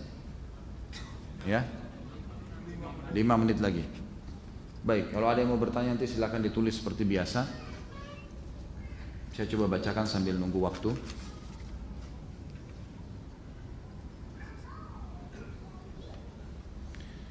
Ini masih pertanyaan yang lalu, ya. Saya nggak tahu ini sudah dibaca atau belum. Dusta atas nama Rasulullah SAW. Mungkin sudah berapa banyak di antara kita yang membuka internet dan menemukan artikel kisah dialog Nabi SAW dengan iblis. Sebagaimana orang menganggap bahwa hadis ini isinya baik dan bermanfaat, padahal hadis ini adalah palsu dan dusta atas nama Nabi SAW. Bagaimana cara kita memilah hadis-hadis yang sahih yang kadang ditulis di artikel sosial media? Ya, semestinya nasihat saya pertama, tentu buat diri saya paling pertama dan juga bagi teman-teman, kita nggak boleh buru-buru menukil tentang Nabi SAW sebelum kita punya ilmunya. Karena Nabi SAW mengatakan yang hadis kita bahas yang lalu, ya, man kadzaba alayya muta'ammidan falyatabawa maq'adahu minan nar. Siapa yang berdusta atas nama saya secara sengaja maka dia akan memilih tempatnya di api neraka. Jadi kan, kalau kita ingin menyebutkan lebih baik kita pelajari terlebih dahulu. Atau kalau kita sudah yakin ini benar, kemudian ternyata dia salah, ya, itu salah, maka kita beristighfar kepada Allah dan kita menarik kembali perkataan kita. Tentu saja ada caranya, ya, untuk mengetahui hadis ini sahih atau tidak. Itu harus mempelajari sanad dan matanya, dan saya sudah pernah jelaskan berhubungan dengan masalah itu. Bolehkah dalam sholat setelah Al-Fatihah suratannya hanya membaca satu ayat, misal Al-Baqarah 102, sekaligus untuk melancarkan hafalan surah memakai surah atau ayat tersebut? Boleh saja. Tidak ada masalah. Setelah baca Al-Fatihah boleh membaca satu surah gitu. Kemudian dikatakan Al-Baqarah 102 merupakan bagian dari ayat Al-Quran untuk meruqyah. Dalam ayat tersebut dijelaskan bahwa tentang masa kerajaan Sulaiman turunnya Harut dan Marut yang mengajarkan sihir. Siapa Harut dan Marut? Apakah awal mula sihir dari sini? Harut dan Marut ini disepakati oleh para ulama tentang nama dua malaikat yang Allah turunkan dari langit. Cuma saja ada dua kisah yang kita harus paparkan. Yang pertama kisah yang tidak benar tentang Harut dan Marut ini, bahwasanya mereka adalah dua malaikat yang meminta agar Allah memberikan hawa nafsu kepada mereka, kemudian mereka turun di muka bumi lalu mereka mengajarkan orang-orang sihir. Ini kisah dibantah oleh para ulama-ulama karena ini diambil dari kisah Israiliyat, tidak ada dalam hadis Nabi SAW. Kisah yang benar adalah Harut dan Marut diturunkan oleh Allah Subhanahu Wa Taala justru untuk menjelaskan kepada orang apa itu sihir, gitu kan? Dan pada saat mereka menjelaskan, mereka mengatakan jangan kalian pelajari ini sihir, nggak boleh dipelajarin. Lalu mereka mengajarkan sihir itu seperti ini, sihir itu seperti ini, contoh-contohnya. Misal saya paparkan buku tentang sihir, saya datangkan gambar-gambarnya, ini buhul seperti ini nih. Biasanya mereka meniupkan mantra dengan begini. Lalu ada orang memahami, bukannya saya meluruskan sihir, malah mereka mempelajarinya. Nah ini yang dimaksud yang benar tentang Harut dan Marut. Ada orang pada saat itu mempelajari dari Harut dan Marut, mereka menganggap itu adalah sihir yang mestinya dipelajarin, gitu kan? Yang mestinya dipelajari, dan ini Harut Marut melarang masalah itu. Lalu di manakah negeri Babil tersebut? Babilonia di Irak tentunya. Sampai sekarang masih terkenal dengan negeri Babilonia. Ya, ini juga sudah disebutkan dari zaman Ibrahim alaihissalam. Apakah ibadah sholat sebenarnya sudah ada sejak zaman nabi-nabi terdahulu, namun cara ibadahnya berbeda? Karena saya pernah membaca jika Nabi Sulaiman alaihissalam pernah lupa sholat asar karena terlalu asyik dan senang dengan kuda-kuda kesayangannya. Tentu sudah ada ibadah sholat. Ibadah sholat itu bukan ibadah yang baru. Seperti juga kalimat la ilaha illallah, ibadah sholat, ada juga ibadah puasa, gitu kan. Tetapi apakah mereka juga memiliki 5 waktu sholat? Allahu a'lam. Istilah sholat asar memang disebutkan dalam hadis Bukhari. Kalau Sulaiman alaihissalam pernah lupa atau kelewat waktu sholat asar karena lagi asyik bermain dengan kuda-kuda kesayangannya, lalu Sulaiman alaihissalam bertobat kepada Allah Subhanahu Wa Taala dengan cara menyembelih semua kuda-kudanya itu di jalan Allah, diniatkan untuk Allah SWT. Jadi semenjak itu beliau tidak bermain lagi dengan kuda-kuda kesayangannya. Memang pernah disebutkan tentang masalah itu. Tapi apakah di zaman Sulaiman alaihissalam sholat juga 5 waktu? Allahu a'lam. Karena kalau riwayat sahih menjelaskan, pertama diberikan kepada Nabi SAW 50 waktu sholat, lalu Musa meminta agar diringankan, gitu kan? Berarti Musa alaihissalam tahu kalau sholat diperintahkan 50 kali, 50 waktu. Maka dia minta agar diringankan, dan Musa alaihissalam tidak tahu kalau akhirnya menjadi 5. Karena setelah kembali pun sempat bertanya Musa alaihissalam kepada Nabi Muhammad SAW, berapa? Kata Nabi SAW 45, diringankan 5 saja. Kata Musa kembali minta keringanan, terus diringankan 5 sampai sisa 5. Hadis ini juga menjelaskan kepada kita kalau sebenarnya Musa alaihissalam pun tidak seperti itu sholatnya. Dia pun bukan berharap 5. Karena dia sempat berkata waktu Nabi SAW sudah kembali dari langit ke-7, dan Musa masih bertanya, berapa hai Muhammad? Kata Nabi SAW 5 waktu sholat. Kata Musa, minta lagi keringanan kepada Tuhanmu. Suruh minta keringanan lagi. Kata Nabi SAW, saya sudah malu dengan Allah, sudah cukup, gitu kan? Maka terdengarlah suara dari langit, Allah mengatakan, dia adalah 5 waktu sholat, tapi pahalanya saya berikan untuk umatmu 50 waktu sholat, karena setiap pahala dilipat gandakan 10 kali lipat. Allahu a'lam. Jadi alhamdulillah ini yang tulis soal ini, dia bilang soal ujian untuk Ustadz Khalid ya. Saya udah jawab, alhamdulillah. Mudah-mudahan saya lulus ya. Baik, kita lanjutkan insyaallah setelah salat ba'da isya. Subhanakallahumma bihamdika asyhadu an la ilaha illa anta astaghfiruka wa atubu ilaik. Wassalamualaikum warahmatullahi wabarakatuh. Assalamualaikum warahmatullahi wabarakatuh. Alhamdulillah wassalatu wassalamu ala Rasulillah. Segala puji bagi Allah Subhanahu wa taala, juga salawat dan taslim kepada Muhammad sallallahu alaihi wasallam. Saya harap jangan ditambah lagi pertanyaannya. Ini sudah Masya Allah banyak. Dan usahakan sesuai dengan tema ya, jangan kemana-mana lagi pertanyaannya. Saya mau bertanya, bagaimana kalau ada orang nifas tapi bayar puasanya dikerjakan sama orang lain dan orang itu dibayar, bagaimana hukumnya Ustaz? Tidak pernah dalam Islam ini ada orang puasa bisa dibayar. Yang ada hanya dalam masalah haji dan umroh ya. Kalau ibadah lain tidak boleh. Jadi puasa harus orang yang melakukan. Kalau dia mampu, kalau dia tidak mampu dia membayar fidyah. dia membayar fidyah karena nifas tadi termasuk orang yang punya udzur, orang punya udzur. Jadi setahu saya tidak boleh ini, baik orang yang mengambil jasa uangnya ataupun orang yang menyuruhnya. Waalaikumsalam warahmatullahi wabarakatuh. Jika dahulu Bapak tidak melakukan puasa Ramadan, saya tidak tahu apakah karena udzur sakit yang dideritanya atau karena lemah imannya. Lalu sekarang beliau meninggal dunia, apakah saya sebagai anak memiliki kewajiban untuk membayar fidyahnya atau mengganti puasanya? Jazakallah khair. Tentu saja ini dilihat ya. Kalau Anda yakin pasti ayah itu tidak mengerjakan puasa dan tidak ada udzur, nggak ada udzurnya, emang fisiknya kuat, nggak sakit, mungkin sebagai anak Anda lebih tahu masalah itu ya. Kalau memang seperti itu maka tidak ada lagi qadha, karena dia meninggalkan puasa secara sengaja ya. Ini tidak ada pergantiannya. Jadi yang ada adalah anaknya memohon ampun kepada Allah Subhanahu wa taala untuk dia. Tapi kalau dia misalnya punya utang Ramadan, Anda tahu betul dia punya utang Ramadan. Misal dia puasa 25 hari, 5 hari hutang. Niat mau dibayar, mungkin karena sakit, mungkin karena ada ya, rukhsah, safar misalnya. Kemudian dia habis Ramadan, meninggal dunia. Maka di sini walinya wajib membayarkan itu. Anaknya, istrinya, membayarkan utang yang 5 hari itu. Karena ini jelas dia mampu mengerjakannya. Kasus yang lain, kalau dia dalam keadaan uzur, memang sudah pikun, ya, tidak bisa lagi, atau sakit yang tidak diharapkan lagi kesembuhannya, maka ini boleh dibayarkan fidyah oleh ahli warisnya pada saat dia meninggal, malah ini menjadi sebuah kewajiban. Jadi kembali kepada keadaan-keadaan yang saya bilang tadi. Bagaimana hukumnya berhubungan suami istri saat seorang istri membayar hutang puasa wajibnya di luar Ramadan? Batal puasanya. Nah, ya. Sabarlah, ini suaminya masa nggak bisa sabar nih?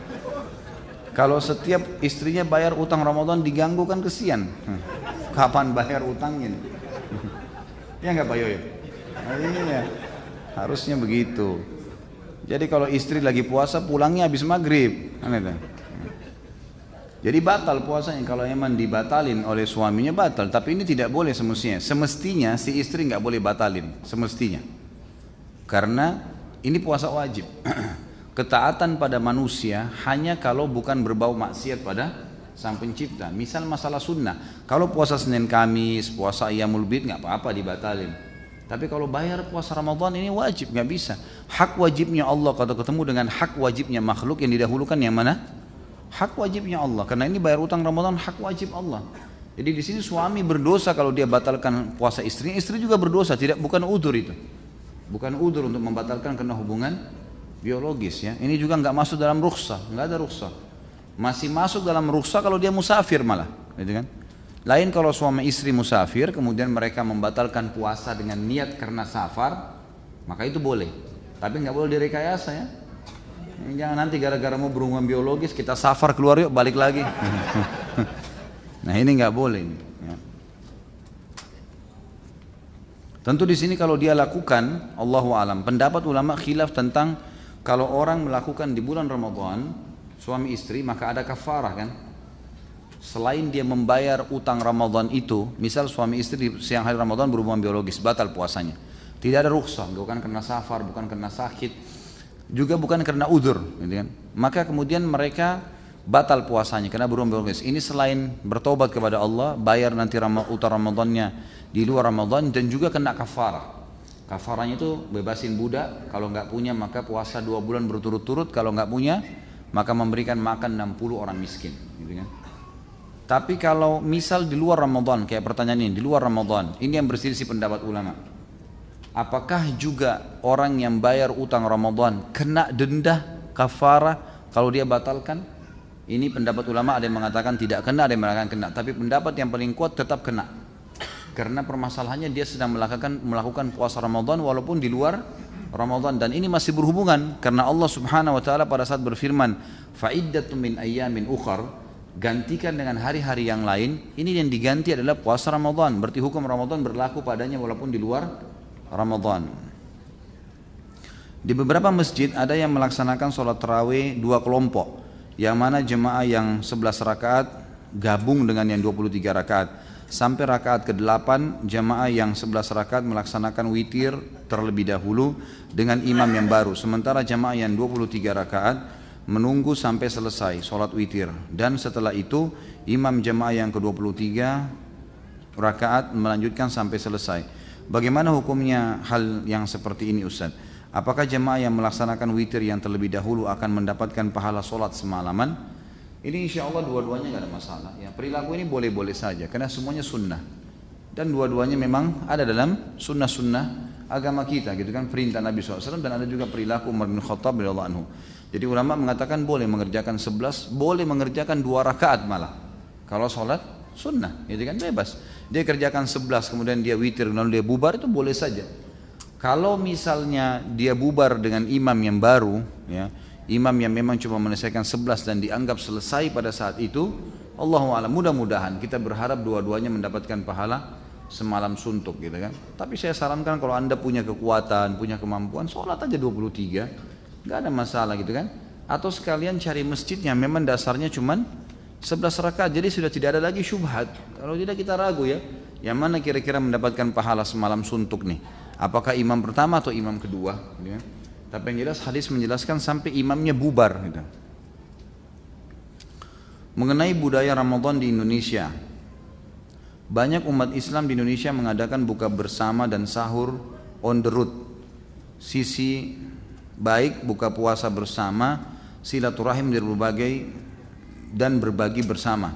Sisi baik sahur on the road, berbagi makanan ke kaum duafa. Tapi mengapa jika buka bersama lalai akan sholat jamaah maghrib, dan on the road sahur ajang dimanfaatkan untuk gaya berlebihan? Bagaimana pendapat Ustaz Khalid tentang budaya sahur on the road dan buka puasa di Indonesia ini? Kalau menurut saya nggak ada masalah, boleh-boleh saja. Cuman memang yang merupakan kesalahan tadi, mereka tidak sholat misalnya, nah ini harus diperbaiki.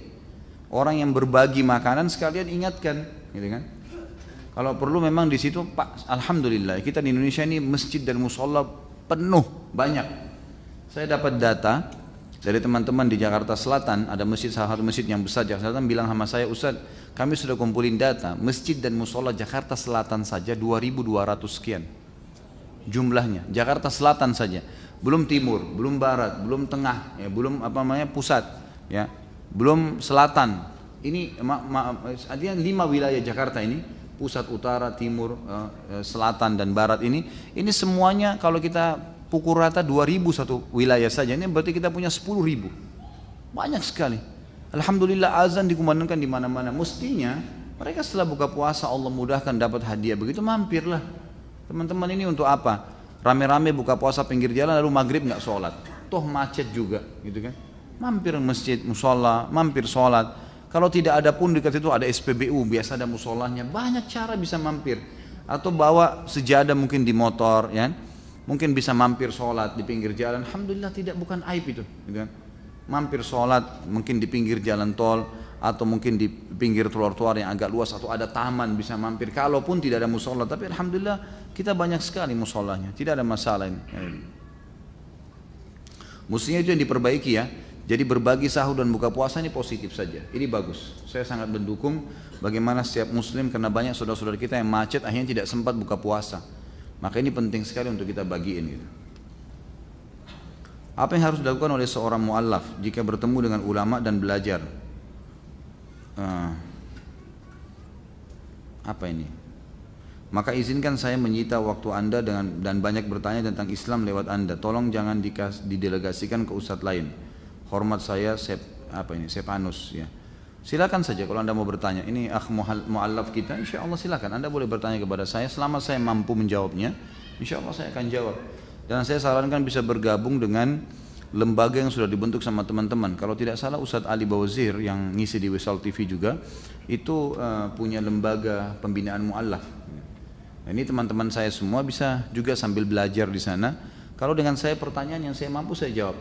Cuma memang kalau SMS sama WhatsApp harus antri. Apa boleh buat? Gitu kan? Sabar, karena terlalu banyak yang masuk. Kalau ada kesempatan, ada kelebihan pulsa, mau telepon, saya lagi tidak sibuk pengajian, insya Allah saya akan jawab. Jika kita kesiangan bangun sahur, misal terbangun saat azan subuh, sementara kondisi sedang junub, belum sempat mandi besar, apa bisa melanjutkan puasanya di bulan Ramadan? Bisa, nggak ada masalah. nggak ada masalah sama sekali. Jadi boleh saja. Jadi pada saat bangun terdengar azan, Anda bisa mandi dan segera mengerjakan sholat subuh. Jadi tidak ada hubungannya antara junub dengan puasa Ramadan. Ya. Jika ingin sholat tahajud, apakah diwajibkan tidur terlebih dahulu? Tidak diwajibkan, lebih afdal. Lebih afdal dia tidur terlebih dahulu. Tapi kalau ada orang yang tidak tidur kemudian dia mau sholat, itu boleh saja. Tidak ada larangan masalah itu insya Allah. Mana yang lebih utama, puasa Senin Kamis plus Ayyamul Bid atau puasa Daud? Tetap puasa Daud. Karena Nabi SAW bersabda dalam hadis Bukhari Muslim, afdalus siyamis, afdalus saum Daud. Ya kan? Puasa yang paling afdal puasanya Nabi Daud. Kana yasumu yuftir yauman, kana yasumu yauman wa yuftir yauman. Dia berpuasa sehari dan dia berbuka puasa sehari. Ini tandanya lebih afdal. Berapa lama puasa Daud harus dijalankan sampai bisa disebut puasa Daud? Pokoknya selama Anda niatkan, mulai misalnya hari besok, kemudian lusanya buka puasa, terus diniatkan, dijalankan saja. Kalau ada udzur, safar, tidak bisa, itu nggak ada masalah. Nanti dilanjutkan kapan mampu. Tapi yang jelas insya Allah kalau sudah diniatkan, Allah sudah kasih pahala. Makin dijaga rutin seumur hidup kita, ya makin bagus. Ya. Apakah boleh sikat gigi dengan odol setiap mau sholat wajib selama berpuasa? Boleh saja, nggak ada masalah. Sikat gigi, mouthwash, yang penting jangan ditelan. Karena yang membatalkan adalah menelan, gitu kan? Pura-pura wudu minum air, nah itulah ini. Jadi nggak boleh. Kalau sikat gigi boleh, nggak ada masalah. Nabi SAW tetap bersiwak pada saat lagi puasa, nggak ada masalah. Nah. Apakah bisa puasa Ramadan? Apakah apa ini? Bisa puasa Ramadan yang pernah kita tinggalkan dulu diganti sekarang? Emang wajib, tetap harus, ya. Jadi kalau misal ada bapak ibu yang tidak puasa selama 10 tahun misalnya, 10 kali Ramadan tidak puasa, sekarang baru tahu dan taubat kepada Allah Subhanahu wa taala, maka wajib dibayar tuh. Harus dibayar semuanya. Kecuali dia termasuk orang yang punya udzur atau rukhsah tadi, Kalau misalnya dia 10 tahun itu karena menyusui misalnya, setiap tahun Masya Allah punya anak menyusui misalnya, maka itu berarti dia punya udzur, dia boleh bayar dengan fidyah. Tapi kalau karena kebodohan saja atau belum tahu hukumnya, kemudian dia taubat, dia wajib membayarnya walaupun dia cicil puasa tersebut sambil taubat kepada Allah Subhanahu wa taala. Ustaz, bagaimana jika saya mempunyai orang tua dengan sakit jantung dan tidak dapat berpuasa selama 1 bulan? Apakah wajib anak itu membayarkan fidyah? Berapa lama waktu maksimum untuk membayar fidyah tersebut? Ya tentu saja dibayarkan fidyah. Kalau penyakit jantung ini memang betul-betul, jadi ini sama masuk dalam tadi kategori penyakit yang tidak lagi diharapkan kesembuhannya. Maka ini boleh, tidak ada masalah. Jadi bayarkan orang tua itu fidyah. Kalau kita mampu tentunya. Kalau tidak mampu maka gugur hukumnya. Tapi kalau mampu maka dibayarkan fidyah. Allahu a'lam. 2,5 kilo tinggal dikali dengan jumlah hari yang tidak berpuasa. Jika ada perempuan selama 1 tahun belum bisa mengganti puasa Ramadan karena haid, tapi sudah datang bulan Ramadan lagi, bagaimana menyikapinya?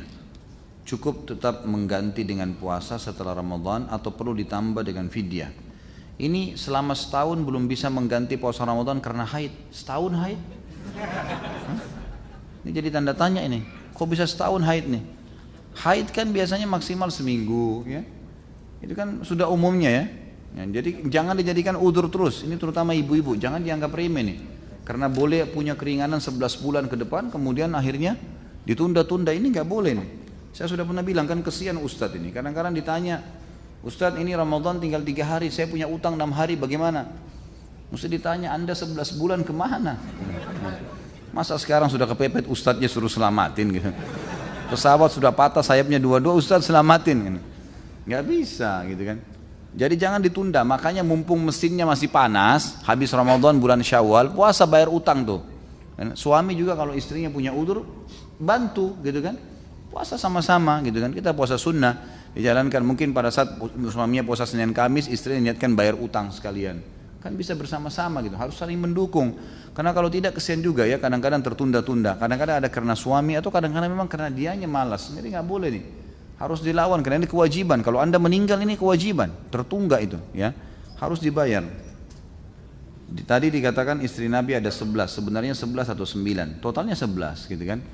Tapi ada yang meninggal, kemudian tertinggal 9. Itu tentu ada di buku Mahkota Pengantin yang pernah saya berikan rujukan juga di dalam materi-materi kita. Di Indonesia jika bulan Ramadan mendekati akhir Idul Fitri, sering terjadi perselisihan penentuan jatuhnya Idul Fitri. Padahal tidak boleh berpuasa di hari raya. Bagaimana menyikapi hal ini Ustaz? Kalau saya Allah alam masih kembali kepada pemerintah. Kembali kepada pemerintah, di sana ada MUI, di MUI ada Muhammadiyah, ada NU, ada macam-macam ormas Islam di situ. Udahlah, kita bersatu di bawah pemerintah. Yang penting puasanya 30 hari maksimal. Tidak boleh 31 hari, itu tidak boleh. Ya, karena memang penentuan 29 atau 30 hari, kan gitu. Karena kata Nabi SAW, fa'in gumma alaikum fa'atimus siyama thalathun. Kalau seandainya tertutup bagi kalian, maka sempurnakan 30. Memang dalam hitungan hijriyah 29 atau 30 hari saja, nggak lebih daripada itu. Kalau pemerintah menambah sampai 31 hari, nah itu nggak boleh diikutin. Tapi kalau hanya beda 1 hari, itu kan apalagi memang mereka tidak mungkin, saya yakin teman-teman di bumi ini nggak mungkin ceroboh. Masa mereka lebih jeli, kita lebih jeli daripada mereka dan mereka mau menganggap remeh, sudahlah karena ego kemudian biarin aja puasa. Enggak kok. Saya kadang-kadang kalau mau tiba Idul Fitri, saya telepon teman-teman di MUI, ada yang saya kenal, bagaimana akhi? Oh iya, ini sudah 27 titik melihat tapi belum ada yang kelihatan, gitu kan? Atau kalau ada yang melapor maka dipastikan dulu orangnya, benar nggak, gitu kan? Ini ada orang-orang, 1 orang, 2 orang lalu kemudian memaksakan diri untuk membenarkan, sementara ada tim yang di atas gunung melihat itu, gitu kan? Dengan alat-alat maka belum juga kelihatan, maka nggak ada masalah. Kalau hanya pas waktu 29 atau 30 hari maka belum melanggar sunnah Nabi SAW. Ikuti pemerintah dan jangan sampai berselisih selama itu masih dalam koridor ada dalil yang menjelaskannya. Ketika sholat Idul Fitri atau Idul Adha, ada sholat sunnah sebelum sholat Idul Fitri seperti sholat wudhu, sholat duha, tahiyat masjid. Tidak ada ini. Idul Fitri dan Idul Adha kan dikerjakan di lapangan. Tidak ada sholat sebelumnya dan tidak ada sholat sesudahnya. Kalau berhubungan dengan Idul Fitrinya ya. Tapi kalau kita memang diadakan di masjid karena hujan besar, gitu kan. Kemudian kita datang pada saat matahari sudah terbit ataupun belum, mau lebih cepat agar dapat tempat di masjid karena di luar di lapangan tidak dipakai karena hujan, sekali lagi becek misalnya, maka boleh orang sholat tahiyat masjid. Tapi tidak ada hubungannya dengan Idul Fitri dan Idul Adha karena tidak ada hubungannya dengan sholat-sholat ini. Ini sholat cuma datang ya, dikerjakan seperti 2 rakaat yang sudah diketahui, awalnya dimulai dengan 7 takbiratul takbir selain takbiratul ihram dan 5 selain takbiratul intikal di rakaat kedua. Kemudian setelah itu sholat seperti biasanya umumnya sholat sunnah, sholat 2 rakaat dan tidak ada sholat sebelum ataupun sesudahnya. Kalau misalnya sesudah itu, sesudah orang bubar, Anda ingin sholat duha misalnya, sholat boleh. Kalau di masjid silakan, tapi lebih afdal sholat di rumah. Ustaz, saya tidak pernah berpuasa dari kecil sampai sekarang dan sudah hampir 1 tahun ini saya terkena sakit mah yang lumayan kuat mungkin ya. Pertanyaan saya, bagaimana saya mengganti puasa yang selama ini saya tinggalkan? Dan kalau saya tidak mampu berpuasa, apa saya boleh membayar fidyah? Pertama sekali saya ajak Anda bertobat kepada Allah SWT, tobat nasuha, dengan beristighfar kepada Allah, ya, menyesali perbuatan tersebut dan mohon kepada Allah Subhanahu wa taala agar dimudahkan. Bisa saja penyakit Anda justru karena Anda tidak puasa. Karena pernah terjadi kejadian yang sama di Saudi. Ada orang subhanallah kaya raya, setiap kali tiba Ramadan pasti dia berangkat ke Eropa sama anak istrinya agar tidak puasa, selalu dapat rukhsah terus, safar terus gitu. Mereka pulang pas sudah Idul Fitri di Saudi, selalu begitu. Subhanallah, kisah nyata, 1 hari dia kena penyakit di perutnya dan setiap diperiksa sama dokter tidak pernah diketahui ini tidak terdeteksi penyakit apa nih. Semua dokter spesialis sudah didatangin di seluruh Eropa dengan biaya yang mahal, tidak pernah terbukti. Sampai dia temui ada 1 dokter spesialis memang khusus penyakit perut itu di Jerman, dan orang ini beragama Katolik, sudah lama mau masuk Islam gitu kan. Orang ini lalu berkata, kamu dilihat semua resepnya, obatnya, dokter-dokter yang sudah didatangin ini semua luar biasa ini. Ini sudah dokter-dokter kelas internasional, spesialis semua, resep obatnya sudah obat-obat yang paling mahal gitu kan. Ternyata tidak, dia pun dokternya tidak deteksi penyakitnya. Lalu dia mengatakan, kamu tiba-tiba, kamu muslim sebenarnya. Kebetulan waktu itu bulan Sya'ban, sudah dekat Ramadan. Dia bilang, setahu saya orang Islam itu ada bulan puasa setahun sekali. Nanti sebentar lagi tiba, coba kamu terapi puasa. Coba kamu puasa, dia bilang gitu. Maka orang ini pun tiba-tiba tersentuh, karena selama ini dia tidak terfikir lagi, karena memang sudah ditinggalin sama dia. Dia bilang, dia dicerita sama dia waktu dia tobat seperti apa. Dia pulang ke Riyadh, kemudian dia berpuasa. Mulai Ramadan dia ikut puasa sama istrinya, sama anaknya. Subhanallah, dari hari pertama puasa sampai terakhir bisa puasa. Dan penyakit perutnya hilang. Nggak ada penyakit perutnya. Setelah Idul Fitri, dia kembali ke dokter yang sama, lalu diceritakan sama dia bilang saya nggak rasa sakit sama sekali, dan memang saya selama ini meninggalkan puasa kewajiban agama saya, maka sekarang saya tidak akan tinggalkan puasa lagi. Obat-obat ini semua akan saya buang, gitu kan. Dokternya pun mengeluarkan Quran terjemahan dalam bahasa Jerman dari Latin, dan dia katakan, saya sudah lama mau masuk Islam sebenarnya, tapi saya ingin bukti yang saya bisa lihat dengan mata kepala saya. Sekarang saya sudah lihat, maka syahadat dokter itu gara-gara kejadian tadi. Maka bisa saya teman-teman sekalian, ini karena penyakit Anda datang justru karena tidak puasa. Jadi kan melanggar hukum Allah sementara karena Allah yang ciptakan Anda, penyakit Anda, dan juga yang memerintahkan puasa itu. Saran saya justru coba puasa. Bertobat kepada Allah Subhanahu wa taala, Ramadan nanti datang ini coba puasa.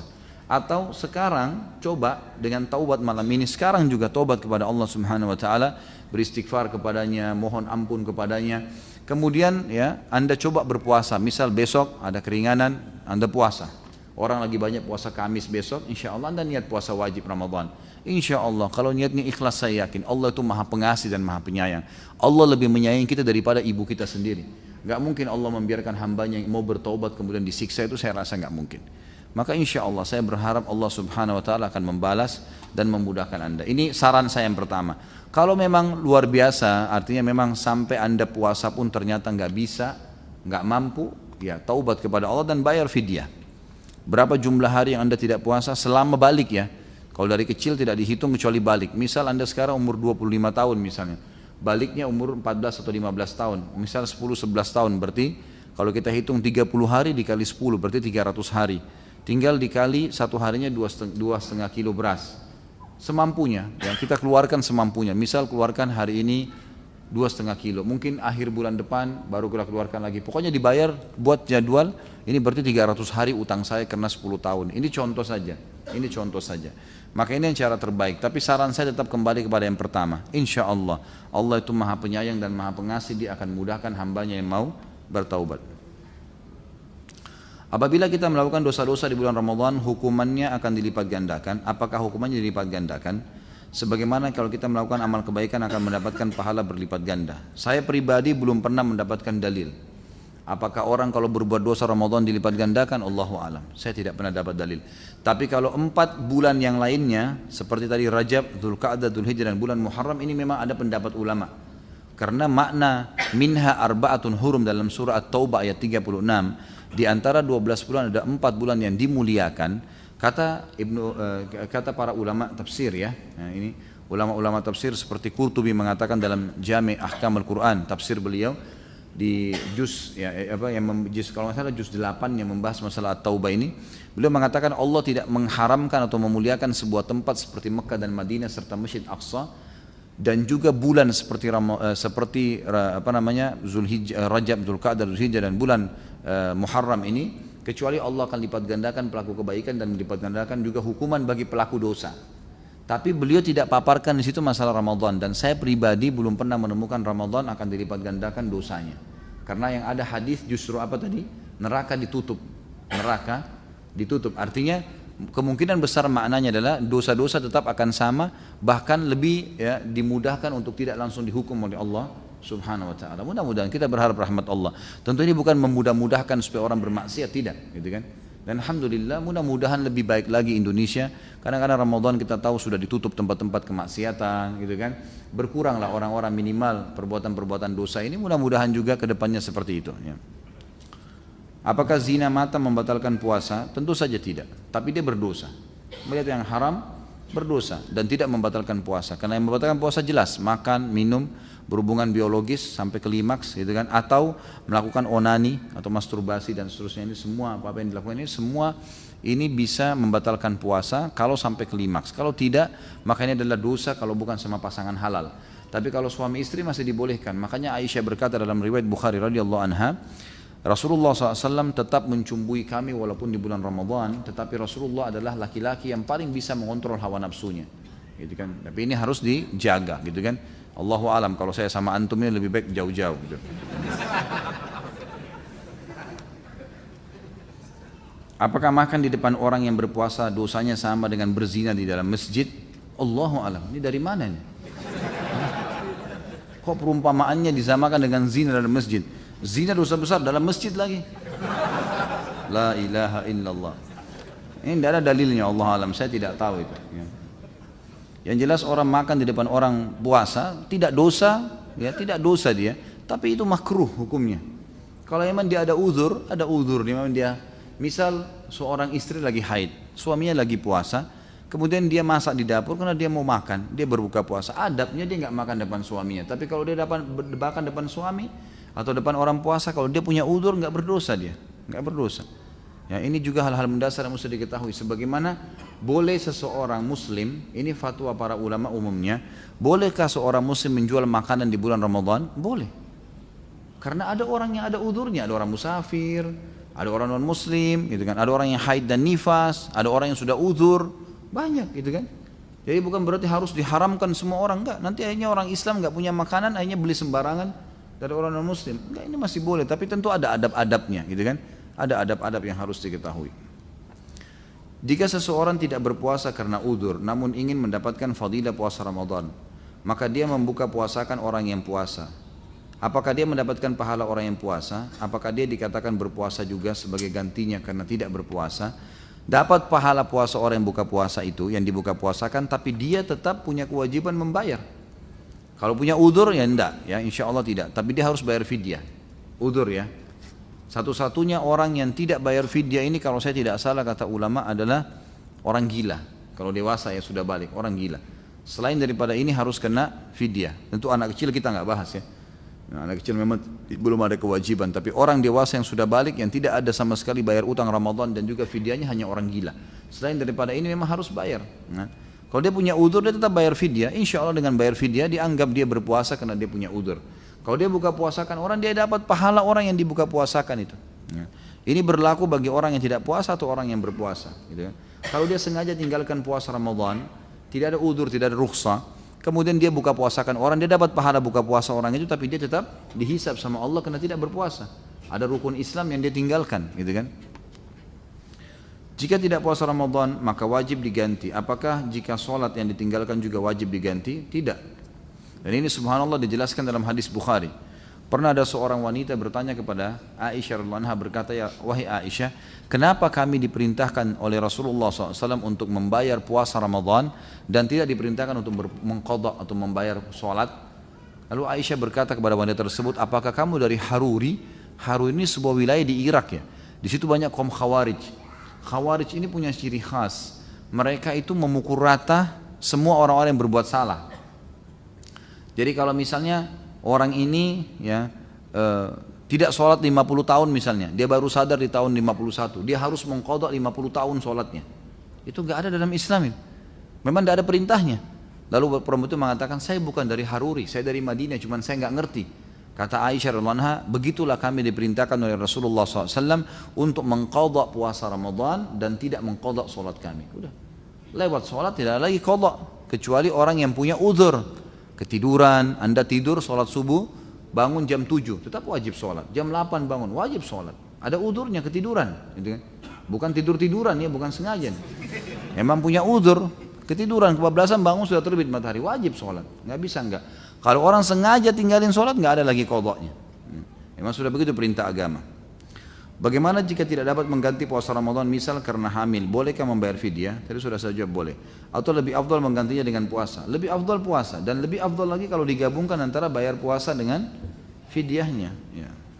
Bagaimana cara menghindari buka bersama, acara-acara yang sering dilakukan di bulan Ramadan dengan teman-teman kantor, karena sering jadi tertinggal sholat tarawih berjamaah. Buka puasa saja, ikut sama teman-teman, ambil minuman, ambil kurma, sholat. Gitu. Ingatkan sholat, yuk sudah maghrib, masa puasa nggak sholat? Nggak apa-apa, bahasakan begitu. Kalau mereka tidak mau ya kita sholat, gitu kan? Kalau perlu pada saat mau diundang buka puasa sampaikan pada panitia, ini ada sholat berjamaah enggak nih? Kalau sholat berjamaah saya ikut, kalau enggak ya saya nggak ikut, gitu kan? Sebab percuma kita puasa, jadi kita sambil gunakan itu untuk berdakwah, dakwahi mereka, gitu kan? Mungkin subhanallah panitia akhirnya siapkan tempat buka puasa, tempat sholat di situ, ya sholat aja kalau memang jauh masjidnya, sholat aja di tempat buka puasa gitu. Kita sekarang pikir diri kita ke depan bagaimana bisa selamat. Berapa lama puasa Nabi Daud alaihissalam waktunya? Apakah sama seperti puasa sunnah Senin Kamis? Ya tentu saja tidak ada batas waktu ya. Setiap saat kita mampu kita kerjakan. Sudah saya sebutkan tadi. Ada sebagian kaum muslimin yang berpuasa Ramadan tapi mereka meninggalkan sholat fardu. Apakah ibadah puasa mereka diterima? Sementara banyak hadis yang mengancam orang-orang yang meninggalkan sholat dengan sengaja. Kalau dia meninggalkan sholatnya jahdan, ini sudah kita jelaskan di bab sholat, tak dengan cara membangkang, maka itu tidak diterima, udah batal. Karena dia sudah dianggap kufur ya. Meninggalkan sholat jahdan itu tidak ada sholat. Nah, itu maka sudah nggak diterima, biar dia puasa percuma. Kalau dia takasulan, malas-malasan, maka insya Allah puasanya diterima, tapi dia berdosa dengan meninggalkan sholatnya. Ini tetap harus diingatkan. Gitu. Bagaimana hukumnya seseorang yang diinfus? Apakah orang yang diinfus tersebut berpuasa? Apakah sah puasanya? Tentu saja tidak. Infus ini batal ya. Ini kan dia memasukkan, mensuplai sesuatu. Orang kalau lemas diinfus jadi segar kan? Masuk sesuatu. Maka ini batal puasanya. Bagaimana hukumnya orang yang sengaja melakukan safar agar mendapatkan keringanan untuk tidak berpuasa di bulan Ramadan, padahal perjalanan safar itu bukanlah sesuatu yang urgen. Misal seseorang tamasya. Loh, kalau lagi liburan Ramadan dan memang dia lagi pergi keluar kota, misal dia mengunjungi orang tuanya di Surabaya, di Medan, dari Jakarta, memang dia pergi ke sana, ya liburan pas, dihitung juga tamasya walaupun Ramadan, boleh saja dia batalin puasa, itu rukhsah, boleh, nggak ada masalah, tidak boleh diberatkan tentang masalah ini karena dia punya alasan untuk itu. Tentu lebih afdal untuk tidak berbuka puasa ya. Apakah ada pahala yang lebih besar daripada pahala puasa Ramadan? Kalau diurutkan pahala puasa apa saja yang pahalanya besar? Setahu saya tidak ada. Karena puasa Ramadan puasa wajib. Ya kan? Puasa wajib, maka jelas-jelas ya tidak bisa sama sekali disamakan dengan ibadah puasa yang lain. Allahu a'lam. Gimana Pak Yoyo? Dibaca nggak nih? Saya pamit sama guru saya dulu. Baca sebagian ya. Saya pernah dengar pendapat salah satu ustadz di televisi bahwa kalau sudah mandi junub tidak perlu berwudu lagi untuk melakukan sholat. Apakah itu benar Ustadz? Mohon penjelasan. Ada pendapat ulama masalah ini. Ada pendapat ulama yang membolehkan seperti itu. Allahu a'lam, tapi ada juga yang mengatakan lebih baik dia wudu. Dan yang memberikan juga syarat kalau mereka sudah mandi tidak perlu wudu lagi, dengan syarat memang tidak ada hal-hal yang membatalkan wudunya. Tidak ngeluarin lagi cairan atau angin ataupun kotoran dari dua lubangnya, kemaluan dan duburnya. Kalau selama dia mandi, dia yakin itu, dia mandi maka bisa saja karena seluruh anggota tubuh sudah terkena dengan wudunya. Tapi kalau dia khawatir, ragu, mungkin dia masih menggosok sabun di tempat-tempat yang bisa batalkan wudu seperti kemaluan, maka ini sebagian dia wudu. Allahu a'lam. Jadi pendapat kedua malah saya Allahu a'lam ya, saya pribadi lebih cenderung untuk tetap berwudu. Apakah benar atau dibenarkan adanya doa ingin bertemu dengan Rasulullah SAW? Kalau ingin bertemu maksudnya apa di dunia ini tidak ada. Ingin bertemu tidak ada. Kalau ingin minta agar Allah memimpikan mungkin, Allahu a'lam. Tapi kalau bertemu di dunia tidak mungkin, karena Nabi SAW sudah meninggal. Ya, banyak orang tidak percaya dengan ini. Bahkan banyak orang yang sengaja menganggap Rasulullah SAW masih hidup. Ini kejahilan sebenarnya, nggak boleh kan? Allah SWT mengatakan dalam banyak ayat Al-Quran, diantaranya A'udzubillahi minasyaitonir rajim, innaka mayyitun wa innahum mayyitun. Kau akan mati hai Muhammad dan mereka juga mati, gitu kan? Dalam banyak ayat yang lain juga, gitu kan? Allah Subhanahu wa taala menyebutkan tentang kematian Nabi Muhammad SAW. Jelas beliau akan meninggal dunia. Jadi tidak boleh diyakini bahwasanya Nabi SAW akan ketemu ke dunia. Kalau minta bertemu dengan Rasulullah di surga, bersama dengan beliau di surga, itu lain. Karena memang ada banyak dalil yang menyebutkan tentang masalah itu. Seperti misalnya ana wa kafil yatim kahataini fil jannah. Saya bersama dengan sponsor yatim seperti ini di surga. Jadi sangat dekat, gitu kan? Maka ini boleh kita meminta agar bersama Nabi SAW di surga. Bagaimana kita mempercayai jika seorang pemimpin satu majelis atau ustadz atau kiai orang biasa yang mengaku bertemu Rasulullah SAW dalam mimpinya? Kalau mimpi bisa terjadi. Karena Nabi SAW sebutin kan disebutin. Kalau siapapun di antara kalian melihat saya dalam mimpinya berarti dia melihat saya. Karena syaitan tidak akan menjelma. Itu ada hadis. Berarti bukan mustahil seseorang. Bukan hanya kiai, bukan cuma ustadz. Orang biasa pun bisa mimpi. Bisa mimpi. Yang penting ciri-cirinya sesuai dengan apa yang telah disebutkan. Akhir-akhir ini jika bangun tidur atau ketika baca Quran, sholat bahkan sampai terbawa ketika di dalam sholat saya suka diganggu dengan munculnya bayang-bayang tanda salib. Hal ini sangat mengganggu saya sehingga saya selalu mengulang-ulang sholat tetap saja sama. Apakah saya terkena sihir atau hanya pikiran was-was saja? Karena saya sehari-hari hidup bekerja di lingkungan orang-orang Nasrani. Pernah coba diruqyah satu kali tidak ada efek apapun. Apakah harus diruqyah? Ini sihir. Dan sudah banyak orang yang seperti ini. Maka saya sarankan Anda sihir dan ruqyah pada ahlinya. Saya sudah berikan nomor-nomor telepon orang-orang yang di ruqyah ya, orang peruqyah itu. Kalau belum punya nanti yang bertanya silakan temui saya habis pengajian dan saya akan berikan insya Allah nomor teman-teman peruqyah. Pasti saya yakin ini memang ada beberapa teman-teman kita yang Nasrani, semoga Allah berikan hidayah. Mereka bukan sportif mendakwakan agamanya, tapi mereka menggunakan sihir. Ini banyak sekali terjadi. Dan kebanyakan, bahkan ada pernah terjadi di Makassar, seseorang yang pernah belajar di pesantren bahkan sampai murtad dan terkaget semua guru-gurunya, ustadznya kok bisa. Setelah didatangin di ruqyah ternyata dia kesurupan dan kena sihir, baik dari makanan ataupun minuman. Karena ibunya ternyata seorang Nasrani yang mu'allaf masuk Islam tapi pindah agama lagi gitu. Di saran saya ruqyah, dan ruqyah tidak cukup dengan satu kali dan harus ahlinya. Ya. Al-Baqarah 238, peliharalah semua salatmu dan peliharalah salat wusta, berdiri karena Allah dalam salatmu dengan khusyuk. Mengapa Allah SWT memberikan tempat terkhusus dalam kitabnya menjaga salat wusta, salat pertengahan? Itu haknya Allah, kita nggak bisa protes masalah itu. Allah mau milih salat mana yang lebih afdal, tempat mana yang lebih afdal, siapa yang menjadi nabi, siapa yang menjadi malaikat, itu Allah pencipta, maunya dia. Seperti kita lihat satu perusahaan, dia warna, ini masjid misalnya, pembangun masjidnya mau warnain temboknya coklat, lampunya mau dipasang warna kuning, mau dipasang model lampu begitu, AC-nya seperti ini. Kita nggak bisa protes, ya maunya. Kita bisa berikan masukan iya. Kalau manusia, kalau Allah SWT tidak bisa, karena Allah lebih tahu tentang masalah hikmahnya gitu kan. Dalam hadis yang lain riwayat Bukhari kata Nabi SAW, siapa yang ketinggalan, siapa yang meninggalkan sholat asar secara sengaja, habis semua amalnya. Allah memang khususkan di antara 5 waktu sholat, asar yang paling tinggi. Kemudian datang setelahnya subuh dan isya, baru setelahnya duhur dan maghrib.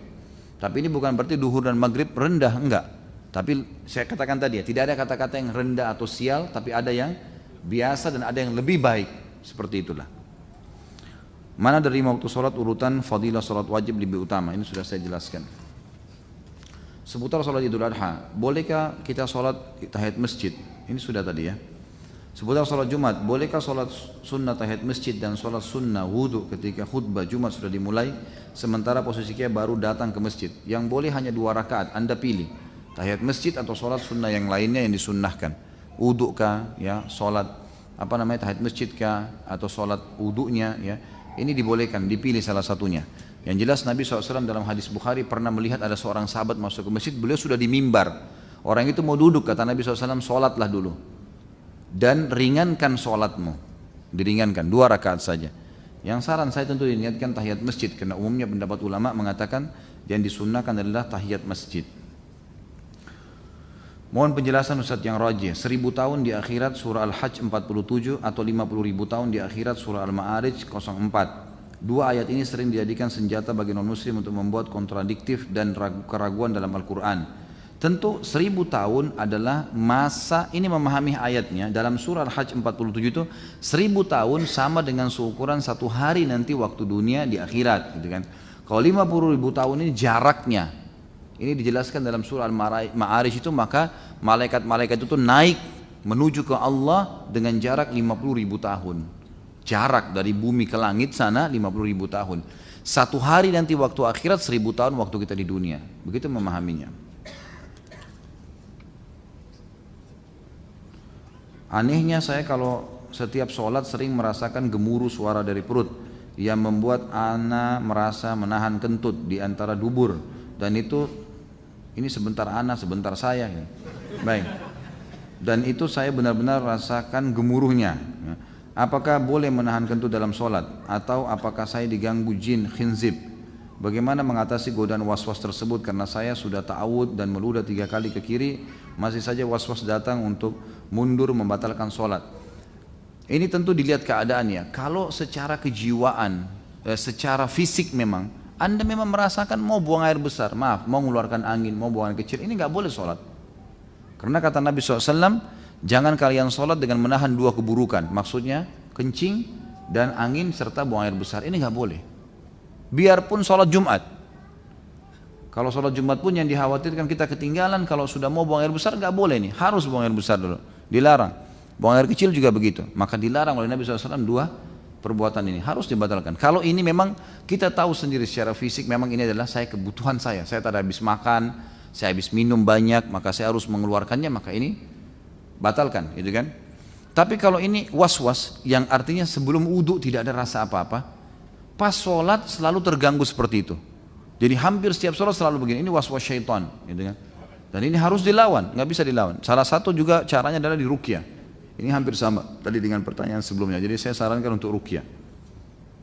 Bagaimana kalau kita kurang hafal secara persis bunyi hadisnya, tapi kita sampaikan garis besarnya dan maknanya saja, tanpa dilebihkan atau dikurangi maknanya? Boleh saja. Tapi ulama hadis mengatakan disunnahkan menambah dengan au kama qala Nabi sallallahu alaihi wasallam, atau seperti yang disabdakan oleh Nabi sallallahu alaihi wasallam. Jadi bukan pas, tapi seperti ini kurang lebih, itu dibolehkan asal kita tidak niat mengarang-arang hadis tersebut. Bagaimana pendapat Ustaz tentang Wali Songo di Indonesia? Soalnya hampir kebanyakan ibadah yang baru datangnya dari zaman Wali Songo. Saya sudah bilang tadi, Wali Songo sudah lewat, Allah yarham. Semoga Allah maafkan kalau mereka punya salah, dan Allah berikan pahala kalau mereka sudah berbuat kebaikan. Saran saya teman-teman sekalian, jangan tanya orang yang lalu. Firman Allah, tilka ummatun kad khalat, itu umat sudah berlalu. Laha ma kasabat walakum ma kasabtum. Mereka punya apa yang mereka sudah dapatkan, dan kalian akan dapat apa yang kalian lakukan. Wala tus'aluna ma kanu ya'malun. Kata Allah, jangan banyak-banyak bertanya tentang orang masa lalu. Udah berlalu, ambil pelajaran yang baik dan tinggalkan yang buruknya. Kalau dia orang muslim, semoga Allah ampuni. Itu yang paling penting. Karena banyak orang melempar pertanyaan seperti ini, akhirnya ada orang yang tidak cocok dengan pemahamannya lalu disalah-salahkan. Orang sudah meninggal, nggak boleh. Bagaimana caranya minta maaf? Gitu kan? Lebih baik kita mengatakan kalau mereka salah Allah ampuni, yang kalau mereka benar semoga Allah lipat gandakan pahalanya, kan gitu. Itu lebih bijaksana, kan gitu. Dan sekarang kita isi sisa umur kita dengan amal-amal soleh, kita beribadah, kita beristighfar kalau kita salah dan seterusnya. Ya. Hadis surga di bawah telapak kaki ibu, apakah itu hadis lemah? Sudah saya jelaskan ini. Ini dilemahkan oleh para ulama, gitu kan. Tapi ada hadis-hadis yang memang hampir semakna. Yang jelas yang kuat adalah hadis yang mengatakan waktu sahabat berkata, ya Rasulullah, siapa yang lebih layak saya layani? Kata Nabi SAW, ibumu. Siapa lagi ibumu? Siapa lagi ibumu? Lalu siapa lagi? Lalu dikatakan ayahmu. Ini hadis yang lebih kuat. Bagaimana menyikapi kondisi rumah anak yang jauh dari masjid? Sedangkan ada musola kecil dekat rumah. Apakah tetap harus mendatangi masjid yang sesuai dengan sunnah dan meninggalkan musola? Kalau musola itu insya Allah tidak ada pelanggaran-pelanggaran yang jelas ya. Misal imamnya bacaannya tidak benar. Ini kan tidak boleh ya. Kalau ada imam yang bacaannya ngawur salah, nggak boleh kita sholat di belakangnya. Karena dia mengubah-ubah makna daripada ayat Al-Quran. Seperti saya kasih contoh hari orang baca Al-Fatihah, Alhamdulillah, ha. Itu kan yang benar ya. Tapi kalau dia bilang Alhamdulillah, ini salah ini. Karena Alhamdulillah segala puji bagi Allah. Orang bilang Alhamdulillah artinya kematian buat Allah. Ini maknanya berubah nih. Nggak boleh kita sholat di belakang imam yang salah bacaannya. Kalau kita tahu nih bacaannya salah, cari masjid yang lain. Kalau kita masuk masjid kita nggak tahu, baru kali itu nggak apa-apa. Karena ulama mengatakan sholat di belakang orang majhul hal, keadaannya tidak jelas, itu sah sholatnya. Masuk dalam hadis Nabi SAW, kalau imam sholat salah dalam sholatnya dan kalian benar, dia berdosa di hadapan Allah dan sholat kalian sah. Jika di saf ketiga di masjid, ketika sholat berjamaah ada satu tiang atau pilar, apakah kita harus membuat saf baru di belakangnya? Mengingat ada hadis dari Anas radhiyallahu anhu, sesungguhnya kami dahulu menghindari tiang ini di zaman Nabi SAW. Atau bolehkah melanjutkan saf ketiga tersebut di samping tiang dengan alasan untuk mendapatkan fadilah saf di depan? Yang paling kuat pendapat ulama dalam masalah ini adalah makruh. Makruh sholat di antara dua tiang. Karena hadis Anas radhiyallahu anhu yang tadi disebutkan itu hadis sahih, adalah Anas bin Malik cuma mengatakan kami menghindari tiang di zaman Nabi SAW. Yang saya tangkap dari para ulama hadis dari hadis ini adalah yang pernah saya pelajari, kalau ini hukumnya makruh. Artinya kalau masjid penuh, nggak ada lagi tempat, kemudian ada tiang antara tiang dengan tiang yang harus dibuat saf, maka dibuat saf di situ, dibuat saf, gitu kan? Kalau misalnya masjid masih luas, maka lebih baik kita jangan sholat di antara tiang-tiang itu. Bagaimana sebagian jika saya mengikuti sunnah Rasulullah SAW tapi bertentangan dengan tradisi orang tua dalam beribadah? Jalankan sunnah Nabi. Sunnah Nabi SAW. Ini bagaimana caranya? Siapapun dia, orang tua kah, keluarga kita kah, pimpinan kita kah, kalau bertolak belakang dengan wahyu Allah, Al-Quran dan sunnah bagaimana? Ya kita dahulukan Allah dan Rasulnya.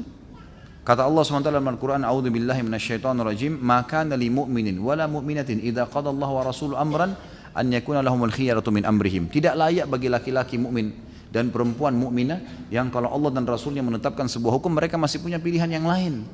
Memang kita harus dahulukan, gitu kan? Kata Nabi SAW dalam hadis Bukhari, tidak akan sempurna iman seseorang di antara kalian sampai kalian mencintai saya melampaui orang tua kalian, anak-anak kalian, dan seluruh manusia. Jadi kalau Nabi SAW perintahkan ya kita kerjakan gitu kan? Perempuan disuruh pakai jilbab oleh Allah SWT dan Rasulnya Muhammad SAW, ibunya bilang jangan. Mana yang diikutin? Allah Subhanahu Wa Taala.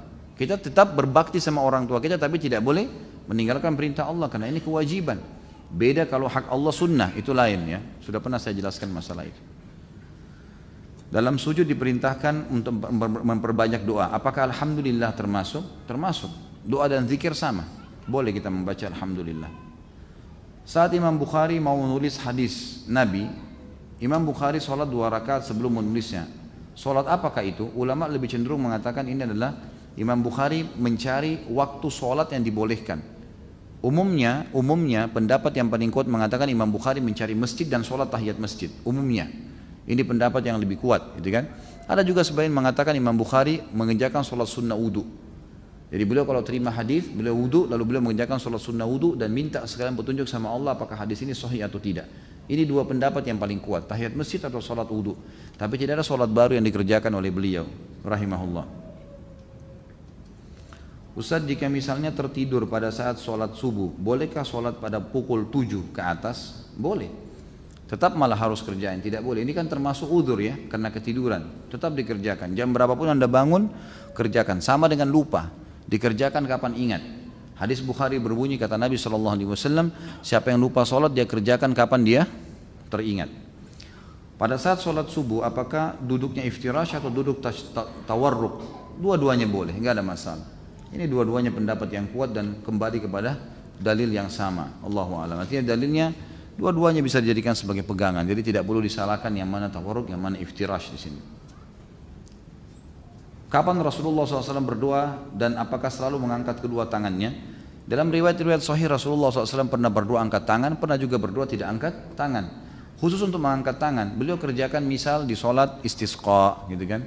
Di kunut nazilah. Ya, Nabi SAW seringkali kelihatan, bahkan beliau terlihatan mengangkat tangannya ke langit sampai kedua ketiak beliau kelihatan. Ini ada riwayat yang menjelaskan pada saat sholat istisqa minta turun hujan. Nabi SAW juga seringkali berdoa tidak mengangkat tangan. Seperti misalnya pada saat mendoakan Abdullah bin Abbas, ya, sepupu beliau. Beliau sambil menepuk dadanya sambil mengatakan semoga Allah menjadikanmu sebagai orang yang faham, ulamanya muslimin lah ya, orang yang faqih gitu. Itu Nabi SAW tidak angkat tangan tapi malah memegang dada ya, Abdullah ibn Abbas. Dan seringkali Nabi SAW mendoakan tanpa angkat tangan. Ya, jadi semuanya insya Allah tidak ada masalah, tergantung keadaan. Apakah boleh berdoa sewaktu sujud dalam waktu yang lama pada saat sholat fardu? Boleh. Ya, tapi di sini kalau ada jadi imam dianjurkan untuk tidak berlama-lama. Karena Nabi SAW pernah mempercepat sholat beliau, sholat wajib, ya, itu pada saat beliau mendengarkan ada tangisan anak kecil di saf wanita. Maka waktu beliau selesai salam, beberapa sahabat berkata, ya Rasulullah, tidak seperti biasanya. Kok Anda buru-buru sekali? Kata Nabi SAW, tadi saya dengar tangisan bayi di belakang, maka saya khawatir ibunya terganggu sholatnya, saya percepat sholatnya. Dan juga pernah dalam riwayat Bukhari, Mu'adz bin Jabal radhiyallahu anhu kalau sholat, beliau sholat berjamaah sama Nabi SAW, lalu pulang di kaumnya jadi imam, sholat lagi. Sholatnya lama, sampai ada pernah anak muda masuk, gitu kan? Kemudian begitu lihat ikut berjamaah, saf di salam saf, Mu'adz bin Jabal masih lama, dia punya hajat tuh, dia berhenti dari jamaah, dia sholat sendiri, kemudian dia keluar dari masjid.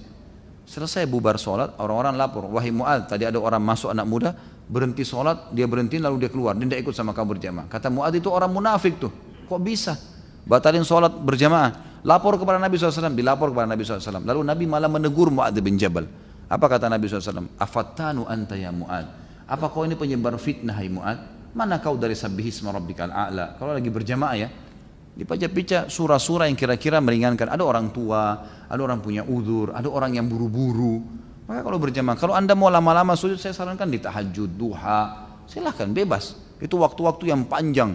Bahkan Allah mengatakan lailan tawila, gunakan malammu yang panjang itu untuk sujud, untuk berdoa, untuk berzikir, baca Quran, silahkan habisin semuanya. Maka itu boleh. Kalau berjamaah ini lebih baik jangan mengganggu orang lain. Kesian ya orang-orang itu. Istri saya setelah melahirkan dan bersih dari nifas melakukan suntik KB dan malah mengeluarkan darah seperti darah haid. Sudah hampir 20 hari selama itu pula istri saya tidak mengerjakan sholat karena takut darah kotor. Saya sebagai suami harus bagaimana menyuruh istri saya sholat atau menunggu sampai bersih? Mohon penjelasannya Ustaz. Selalu kalau kasus seperti ini saya suruh kembali kepada dokter. Apa pendapat dompet dalam masalah ini? Apakah ini memang karena pengaruh suntikan KB sehingga masa haid yang semestinya jatuh pada tanggal bulan depan maju? Dokter lebih tahu tuh, dia bisa menilai. Kalau dokter mengatakan ini termasuk darah haid, maka itu darah haid, hitung darah haid. Tapi kalau dokter mengatakan ini hanya karena proses ya, pengaturan hormon atau karena pengaruh suntik, maka ini dihitung istihadhah. Istihadhah itu berarti darah menyerupai haid. Ini cuma dia bersuci pada saat dia mau sholat, kemudian dia sholat. Umumnya kata ulama lebih afdol dia mandi setiap kali mau sholat. Dan ini hukumnya tetap puasa, tetap sholat, dan tetap halal berhubungan dengan suaminya. Karena ini adalah istihadhah. Allahu a'lam. Baik, ini saya pilih pendapat terakhir aja ya. Pertanyaan terakhir. Baik. Saya hidup di tengah-tengah masyarakat yang penuh dengan bid'ah. Saya takut mati nantinya dikubur dengan ritual bid'ah. Apakah saya kena dosanya jika saya mati dikubur dengan ritual bid'ah? Tentu saja Anda tidak kena insya Allah, ya, tidak kena. Selama memang Anda ini sudah niat ya. Biasanya insya Allah Allah Subhanahu Wa Taala akan jaga itu, akan jaga diri kita. Mudah-mudahan Allah Subhanahu Wa Taala jaga ya. Dan ini memang selama kita hidup ada baiknya teman-teman sekalian menulis wasiat, tulis wasiat. Wasiat saya kalau saya meninggal maka saya minta dikuburkan sesuai dengan sunnah Nabi SAW, atau saya minta saya diurus oleh yayasan ini. Misalnya kita tahu ada yayasan yang baik, kita datangin minta tolong ada wasiat saya kalau saya meninggal saya tolong dimandikan di sini, teman-teman urus. Karena sekarang kan alhamdulillah setiap yayasan-yayasan sosial ini yang sudah mengikuti sunnah Nabi SAW, mereka punya ambulan gratis, mereka punya ngurusan jenazah yang gratis. Itu perlu, penting itu ya. Karena memang ini bagus, ini tanda keimanan, supaya jangan sampai kita nanti malah ya sama saja dengan orang-orang umumnya dilakukan hal-hal yang aneh-aneh gitu. Ada satu kerabat saya meninggal lalu saya diminta datang, saya mandikan. Alhamdulillah saya sempat mandikan. Maka saya mandikan dengan cara sunnah Rasulullah SAW, membersihkan. Saya ajak beberapa kerabat saya, kebetulan kerabat saya juga gitu ya. Kemudian kami mandikan. Ternyata waktu dikeluarkan dari ruangan yang kami mandikan itu, karena beliau tokoh masyarakat waktu itu, kemudian dikeluarkan sudah disiapkan kain kafan. Saya pikir sudah ngikutin sunnah Nabi, kan gitu. Laki-laki kan membutuhkan 2 lembar kain kafan, perempuan membutuhkan 4 lembar, gitu kan. Itu tinggal dililitkan di badannya, kemudian sudah selesai. Cuma seperti itu. Ternyata ini oleh masyarakat dibuatin baju, digunting kain kafan itu, dibuat seperti baju, kemeja. Kemudian ada tulisan-tulisan, saya nggak ngerti tulisan apa dalam bahasa Arab, tidak sempat saya baca, dibungkus dengan cepat, dipakein. Belum sempat saya tegur, sudah langsung dibungkus, lalu kemudian dikafani dengan itu. Ini sebenarnya tidak ada sunnah Nabi SAW, Bapak Ibu sekalian. Ada orang juga yang ngawur kadang-kadang harus beli kain kafan dari Mekah. Pergi umroh, beli, rame-rame itu. Saya nggak tahu keyakinan dari mana nih. Kemudian disiram dengan air zam-zam, ini berkeyakinan nanti akan dipakai kain kafan dia. Kalau Anda bersaleh kepada Allah Subhanahu Wa Taala ibadah, kita meninggal di sebuah tempat tidak ada yang urus, jenazah kita dimakan dengan binatang buas, tetap mulia di sisi Allah, bukan dari kain kafannya. Kan begitu dalam Islam ya. Walaupun Anda bubuhi dengan air zam-zam 7 galon, gitu kan. Kalau maksiat tetap aja sama, gitu kan. Tetap aja masalah. Jadi coba fahamin ilmu agama dengan wahyu teman-teman sekalian. Jangan dengan hawa nafsu kita, ini bahaya nih. Kita punya panduan sudah jelas. Rasulullah SAW menekankan kepada kita sebagai penutup, tidak ada sesuatu yang kalian butuhkan untuk masuk ke dalam surga dan selamat dari neraka kecuali sudah dijelaskan buat kalian. Jangan ditambah, jangan dikurangin. Allahu a'lam. Baik, sampai sini insyaallah. Mudah-mudahan insyaallah apa yang kita bahas hari ini bermanfaat, dicatat pahala dan ditambahkan di timbangan amal kita oleh Allah Subhanahu Wa Taala. Semoga semua yang sakit disembuhkan penyakitnya, semua yang tidak ada utang dilunasi utangnya, semua yang pernah berbuat dosa di tempat ini terutama yang hadir, dan kedua orang tua kita semuanya, seluruh muslimin dan muslimat di luar sana yang masih hidup dan sudah meninggal diampuni semua dosa-dosanya, dan semoga Allah dengan kemahamurahannya malah mengganti semua dosa kita dengan pahala. Seluruh muslimin di Palestina, di Syria, di Yaman, di Irak, di Myanmar yang sedang tertindas, Allah ikhlaskan niat mereka, Allah kokohkan telapak kaki mereka, Allah terima para syuhada mereka, serta Allah muliakan Islam di tangan mereka dan tangan kita semua, dan semoga Allah partisipasikan kita bersama mereka di pahala, baik dengan doa, dengan hati dan juga dengan jiwa kita, dan semoga Allah dengan kemahamurahannya yang saya yakin sedang melihat kita sekarang, dan malaikatnya juga hadir di majlis ilmu yang mulia ini agar menyatukan kita semua di surga firdausnya tanpa hisab, di mana ia satukan kita di majlis ilmu yang mulia ini. Kalau benar dari Allah, pada saat dari saya mohon dimaafkan. Subhanakallahumma bihamdika asyhadu an la ilaha illa anta astaghfiruka wa atubu ilaik. Wassalamualaikum warahmatullahi wabarakatuh.